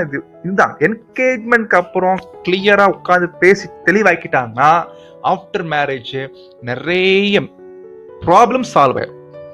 அப்படின்னா ப்ராப்ளமே வராதுன்னு அர்த்தம் இல்லைங்க, ஆனா முடிஞ்ச அளவுக்கு ப்ராப்ளம் என்ன பண்ணலாம், சால்வ் பண்ணலாம். ஸோ அதுக்கப்புறம் சொல்றாரு, what will each our household responsibility, வீட்டுடைய விஷயங்களை யார் பார்த்துக்கிறது. ஸோ இந்த மாதிரி கேள்விகளுக்கு பதில்களை அவங்க கண்டுபிடிச்சிட்டாங்கன்னா the answers to these questions will further determine couples compatibility. அப்ப அன்பானவர்களை இதான் நம்ம கண்டுபிடிக்கிறோம். அப்போ இந்த மாதிரி ஆலோசனைகள் திருமணம் ஆக போகக்கூடிய சகோதரர்களுக்கு சகோதரிகளுக்கு ரொம்ப பிரயோஜனமா இருக்கும். இது நல்லது, நல்ல பார்வையில நம்ம பார்க்க வேண்டி இருக்குது. நிறைய நேரங்களில் இந்த மாதிரி பேச விட்டா அது தப்பா போயிடும், உலகத்தார் மாதிரியே தப்பா பாக்குறது, அப்படிலாம் பேச வரக்கூடாது பிரதர், அது தப்பா இருக்கு பிரதர், அவங்க மட்டும் எங்கேயோ போவாங்க வருவாங்க, அப்படிலாம் இல்லைங்க அன்பானவர்களே. அந்த மாதிரிலாம் பிரதர் சொல்ல, அது வந்து தப்பு. பின்னாடி கல்யாணம் ஆனதுக்கு அப்புறம் கஷ்டப்பட்டு இருக்கிறது இப்பவே தெளிவாக்கிட்டாங்கன்னா நல்ல விஷயம் தான். ஸோ எனவே அப்படி, ஏன்னா நிச்சயமாயிடுச்சு, நிச்சயமானதுக்கு அப்புறம் அந்த ஒரு ஃப்ரீடம் கொடுக்கறதுல தப்பு இல்லை. ஸோ இது பிரதர் ரசல் அவங்களுடைய வார்த்தைகள் இருந்தா நம்ம அங்கே பேசியிருக்கிறோம். ஸோ நீங்க பொறுமையோடு இதை கேட்கணும் நம்ம விரும்புகிறோம். திங்க் பண்ணுங்க. தப்பு இருந்துச்சுன்னா தயவுசெய்து நீங்க என்ன பண்ணுங்கன்னா நீங்க என்கிட்ட ஷேர் பண்ணலாம். ஏன்னா இந்த பாயிண்ட்ஸ் எல்லாம் ஏன் இந்த நாட்கள் இருக்கிறோம்னா, கடந்த நாட்களில் திருமண பந்தத்துக்குள்ள இணைஞ்சவங்க வாழ்க்கையில நிறைய ப்ராப்ளம்ஸ், டைவர்ஸ் வரைக்கும் போயிடும். அன்பானவர்களே, ஒரு சகோதரியோ சகோதரனோ திருமணம் பண்றதுக்கு 2 பேருக்கு விருப்பம் இருந்தா மாத்திரமே போட்டோஸ் கேட்கணும், பயோடேட்டா கேட்கணும். இல்லைங்களா? ஒருத்தர் உண்மையிலே சகோதரனோ சகோதரியோ தனக்கு திருமணம் பண்ண விருப்பம் இருந்துச்சுன்னா மூப்பர்கிட்ட கொடுப்பாங்க, பிரதர் பாருங்க. ஆனா அவங்க எதுவுமே கொடுக்காம இருக்கும்போது அவங்ககிட்ட போயிட்டு திருமணம் பண்ணிக்கிறதுக்கு வற்புறுத்துவது, பாருங்க நல்ல சிஸ்டர் இருக்கிறாங்க பண்ணிக்கோங்க பிரதர், பாருங்க நல்ல பிரதர் இருக்கிறாங்க பண்ணிக்கோங்க சிஸ்டர் சொல்லி வற்புறுத்தி, கடைசியில் அவங்க வீட்டாரையும் வற்புறுத்தி கல்யாணம் பண்ண வச்சு, அதுக்கப்புறம் பாத்தீங்கன்னா அதுக்கப்புறம் அவங்க வாழ்க்கை ஏதாவது பிரச்சனை வந்துச்சுன்னா யார் பொறுப்பாவா? நம்ம யோசிக்கிறது இல்லை. இதெல்லாம் இவ்வளவு தவறு பண்றோமே யோசிக்கிறது. அடுத்த கிளாஸ்ல பார்க்க போறோம் இந்த மாதிரி. இந்த பாயிண்ட்டுக்கு பேர் என்ன சொல்றாருன்னா பிஸி பாடின்ற. பிஸி பாடினா புரியுது இல்லைங்களா? ஒருத்தர் போயிட்டு கன்வின்ஸ் பண்ண வைக்க, கல்யாணம் பண்ணிக்கோ, ஏன் பண்ணாம இருக்கிறீங்க, பண்ணிக்கோங்க அப்படி சொல்றதே ஒரு பிஸி பாடிங்களாம். அதை பத்தி நம்ம வரக்கூடிய நாட்களை பார்க்கணும். அப்போ இதுதான் நம்ம கண்டுபிடிக்கிறோம். அன்பானவர்களே, திருமண பந்தத்துக்குள்ள போறதுக்கு முன்னாடி சகோதரன் சகோதரி தீர்க்கமா தெளிவா முடிவெடுக்கணும். ஏன் தெரியுங்களா? ஏன்னா பாருங்க, ஒரு வசனம் படிக்கிறோம், 1 கொரிந்தியர் 7ஆம் அதிகாரம் 36ஆம் வசனத்துல இந்த வசனத்துடைய டிரான்ஸ்லேஷன் பாருங்க எப்படி வருதுன்னு பாருங்க. தமிழ் டிரான்ஸ்லேஷன், ஆகிலும் ஒருவன் தன் புத்திரியின் கன்னிகை பருவம் கடந்து போனதினாலே அவள் விவாகம் பண்ணாமல் இருப்பது அவளுக்கு தகுதி அல்லவென்றும், அவளை விவாகம் பண்ணுவது அவசியம் என்றும் நினைத்தால் அவன் தன் மனதின் படி செய்ய கடவன், அது பாவம் அல்ல. அதாவது இந்த வசனம் படிக்கும் போது என்ன தோணுதுன்னா, நல்லா கவனிங்க, ஒருவன் தன் புத்திரியின் கன்னிகை பருவம் என்ன அர்த்தம்? ஒருத்தர் தன்னுடைய பொண்ணு இருக்காங்க, அந்த பொண்ணுக்கு வயசு ஆயிட்டே போயிட்டு, அப்ப நினைக்கிறாங்க சரி நான் பொண்ணுக்கு கல்யாணம் பண்ணி வைக்கணும், அப்படி பண்ணாம வைக்கிறது தகுதி இல்லை அப்படி சொல்லிட்டு கல்யாணம் பண்ணி வைக்கணும் சொல்லி நினைச்சாங்கன்னா அவன் தன் மனதின் படியே செய்ய கடவன், அது பாவம் இல்லை, விவாகம் பண்ணட்டும் சொல்லிட்டு இது அப்பாக்களுக்கு சொல்ற மாதிரி இருக்கு வசனம் இல்லைங்க. அவர் அப்பாக்க தங்க பொண்ணுங்களுக்கு கல்யாணம் பண்றதை பத்தி சொல்ற மாதிரி, அது பாவம் இல்ல, விவாகம் பண்ணட்டும். ஏன் இந்த வார்த்தை பேசுறாரு பவுல்? அன்பானவர்களே, இது ரொம்ப ஆச்சரியமா வசனம். ஏன் தெரியுங்களா? இது ஒரு டிரான்ஸ்லேஷன் மிஸ்டேக், தமிழ் மொழிபெயர்ப்பு தப்பா பண்ணிட்டாங்க. இது அப்பாக்கு சொல்ற மாதிரி இருக்கு வசனம் இல்லைங்களா? இது அப்பாக்கு சொல்ற வசனம் இல்லை. நீங்க நிறைய ஒருவேளை தயவு செய்து யாராவது இந்த வசனத்தை அப்படி புரிஞ்சிருந்தீங்கன்னா தயவு செய்து இந்த மீனிங் எடுத்துக்காதீங்க. ஏன்னா ஒருவேளை இந்த மீனிங் எடுத்துட்டீங்கன்னா ஒருவேளை அப்பாக்கள் இந்த வசனத்துல சொல்ற மாதிரி என்ன பண்ணுவாங்க தெரியுங்களா? பாருங்க அடுத்த வசனம் பாருங்க. ஆயினும் அதற்கு அவசியத்தையே காணாமல் தன் இருதயத்திலே உறுதியுள்ளவனாயும் சுய சித்தத்தின்படி செய்ய அதிகாரம் உள்ளவனுமாய் இருந்து தன் புத்திரியின் கன்னிகை பருவத்தை காக்க வேண்டும் என்று தன் இருதயத்தில் தீர்மானிக்கிறவன் நன்மை செய்கிறானா? என்னன்னா அந்த அப்பா சொல்றார், இல்ல என் பொண்ணுக்கு நான் கல்யாணம் பண்ண மாட்டேன், எனக்கு அதிகாரம் இருக்கு, நான் பண்ணி வைக்க மாட்டேன், நான் பாத்துக்கிறேன், கடைசி வரைக்கும் பாத்துக்கிறேன் அப்படின்னு தயவுசெய்து எந்த அப்பாக்கள் அப்படிலாம் முடிவு எடுத்துறாதீங்க. ஏன்னா இந்த வசனத்தோட டிரான்ஸ்லேஷன் ராங், டோட்டல் டிரான்ஸ்லேஷன் ராங்கா இருக்கு. இங்கிலீஷ்ல கிளியரா இருக்கு. இப்போ இதோடைய விளக்கம் என்ன என்பதை இப்ப பிரதர் ரசல் வால்யூம்ல பேசுறாங்க. இப்ப இங்கிலீஷ்ல கிளியரா வரும். இங்கிலீஷ்ல படிக்கும்போது இது ஒரு அப்பாக்கு சொல்ற மாதிரி வரலை. இது அப்பாக்கு சொல்லல, மாறாக ஒரு பிரதர், கல்யாணம் ஆகாத பிரதர் தன்னைய பத்தி சொல்றார். If however anyone consider it behaving unseemly toward his virginity, என்னன்னா தன்னுடைய கன்னிகை பருவம், ஒரு பிரதரா சிஸ்டரா இருக்கட்டும், 2 பேருக்கும் கற்பு என்பது இருக்கு உலகத்துல சொல்லுவாங்க இல்லைங்களா? கற்பு, அதாவது கன்னிகை சொல்லுவாங்க, வெர்ஜினிட்டி, பிரதருக்கும் சரி சிஸ்டருக்கும் சரி. இப்போ ஒரு பிரதர் ஃபீல் பண்றார், எனக்கு வயசாயிட்டே போயிட்டு இருக்கு, இப்படியே வயசாகி போயிட்டு இருந்துச்சு, நல்லா இருக்காதே, அப்ப நான் என்ன பண்ணும், நான் கல்யாணம் பண்ணிக்கலாம் அப்படின்னு ஒரு பிரதர் 30-35 வயசுல ஒரு எண்ணம் வருதுன்னு வைங்க. அப்ப ஒருவேளை அவர் கல்யாணம் பண்ணாருன்னா அது பாவம் இல்ல அப்படின்றார். இது ஒரு பிரதரா இருக்கட்டும் சிஸ்டரா இருக்கட்டும், இஃப் எனிஒன் என்னத்தோம், ஈவன் பிரதரா இருக்கட்டும் சிஸ்டரா இருக்கட்டும், வயசு அதிகமாயிட்டு போயிட்டே இருக்குது, நான் கல்யாணம் பண்ணிக்கிறது நல்லதுன்னு நினைச்சாங்கன்னா தப்பு இல்லைன்றார். ஒருவேளை பிரதர் 35 வயசுல கல்யாணம் பண்ண விரும்புறாருன்னா ஓகே பண்ணிக்கோங்க, தப்பு இல்லை, அவர் பாவம் பண்ணலன்னு அர்த்தம். அப்ப சொல்றாரு பாருங்க, ஆனா அந்த பிரதரோ சிஸ்டரோ நான் இல்ல பரவாயில்ல, என் கன்னிகை வயசானாலும் பரவாயில்ல, கடைசி வரைக்கும் நான் சிங்கிளாவே இருந்துடுறேன் அப்படின்னு உறுதியா இருந்தார்னா, சுய சித்தத்தின்படி அப்படின்னு உறுதியா நின்னார்னா ரொம்ப நல்ல விஷயம், அப்படியே அவங்க செய்யட்டும் அப்படின்னு தான் இங்கிலீஷ்ல வருதுங்க. இந்த மீனிங்ல தான் இங்கிலீஷ்ல வருது. இது அப்பாக்களுக்கு சொல்லலைங்க. தன் பொண்ணுக்கு கல்யாணம் பண்ணலாமா வேண்டாமான்னு முடிவெடுக்கிறதுக்கு அப்பாவுக்கு அதிகாரம் செலுத்துறதுக்கு உரிமை இல்லை. ஒருவேளை பொண்ணு விரும்புறாங்கன்னா இவர் யார் தடை பண்றதுக்கு? எனக்கு அதிகாரம் இருக்கு அப்படிலாம் இல்லைங்க. இது வந்து தனிப்பட்ட ஒரு சகோதரன் சகோதரி தன்னுடைய கன்னிகை பருவம், வயசு அதிகமாயிட்டே போயிட்டு இருக்கு அப்படின்னு இருக்கிறவங்களுக்கு தான் இந்த வசனம் பிரதர் அங்க பேசியிருக்கிறான் பாருங்க. இப்போ இதுக்கான விளக்கம் பார்க்கலாம். 6th வால்யூம்ல அங்க வருது. இஃப் எனி மேன் திங்க், அதாவது என்னன்னா ஒருத்தர் நினைக்கிறாரு நான் கடைசி வரைக்கும் சிங்கிளாவே இருக்கலாம் அப்படின்னு நினைக்கிறாரு. அப்புறம் சொல்றாரு பாருங்க, இது ஆக்சுவலி இப்ப நம்ம படிச்ச வசனம் இன்னொரு டிரான்ஸ்லேஷன். ஆனா பிரதர் ரசல் KJV டிரான்ஸ்லேஷனுக்கு ஒரு விளக்கம் போட்டிருக்காங்க. இப்ப நம்ம படிச்ச வசனம் இங்கிலீஷ்ல படிச்சோம் இல்லைங்களா? இப்ப இங்கிலீஷ்ல படிச்சு நம்ம சில விளக்கம் கொடுத்தோம் இல்லைங்களா? அது வந்து தனிப்பட்ட ஒருவரும் தன்னுடைய கன்னிகை பருவத்தை பத்தி பேசுறாரு. ஆனா பிரதர் ரசல் இன்னொரு டிரான்ஸ்லேஷன் பைபிள்ல இருந்து எடுத்து அவர் ஒரு விளக்கம் கொடுக்கிறாரு. அதையும் அவங்க மத்தியில பிரசன்ட் பண்றோம், கவனிங்க. பிரதர் இங்க எப்படி பேசுறாரு தெரியுங்களா? பாருங்க, இது நான் சுருக்கமா சொல்ல விரும்புறேன். அதாவது ஒரு பிரதர், கல்யாணமாகாத ஒரு சகோதரி எக்லீஷியால இருக்கிறாங்க வைங்க, இல்லைங்களா? அந்த சகோதரிக்கு வயசாயிட்டே போயிட்டு இருக்கலாம். பாருங்க, பச்சை கலர்ல போட்டிருக்கிறேன். நான் ஓரலா சொல்றேன் டைம் நிமித்தமா, நீங்க பொறுமையா படிங்க. தன்னுடைய சகோதரி வயசாயிட்டே போயிட்டு உடன்படிக்கை பண்ண சகோதரி. அப்போ இந்த பிரதர் நினைக்கிறா, சரி அந்த சகோதரிக்கு வயசு அதிகமாயிட்டே போயிட்டு இருக்குது, நம்ம என்ன பண்ணலாம், பேசாம அவங்களை கல்யாணம் பண்ணிக்கலாம் அப்படி சொல்லிட்டு என்ன பண்ணிடுறாங்கன்னா போயிட்டு என்கேஜ்மெண்ட்லாம் பண்ணிடுறான். அப்படி பண்ணாங்கன்னா இல்லைங்களா, அது வந்து பாவம் இல்லை அப்படின்னு என்ன பண்றாருன்னா பிரதர் அங்க பேசுறான். இந்த ஆங்கிள் பேசுறான்.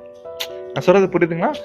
ஒரு பிரதர் ஒரு சகோதரி வாழ்க்கை வயசாயிட்டே போயிட்டு இருக்கிறாங்க, அவங்களுக்கு யாரும் மாப்பிள்ளை இன்னும் கிடைக்கல, ஒருவேளை நிறைய மாப்பிள்ளைகள் வந்தாலும் அது தட்டி கழிஞ்சு போகுது, கேன்சல் ஆயிருது, என்ன காரணம் தெரியல. ஓகே, எனக்கு ஒரு எண்ணம் என்னன்னா, ஓகே நான் கல்யாணம் பண்ணிக்கிறேன் அப்படின்னு ஒரு பிரதர் வந்து விரும்பிட்டாருன்னா தப்பு இல்லை, இல்லைங்களா? தப்பு இல்லை.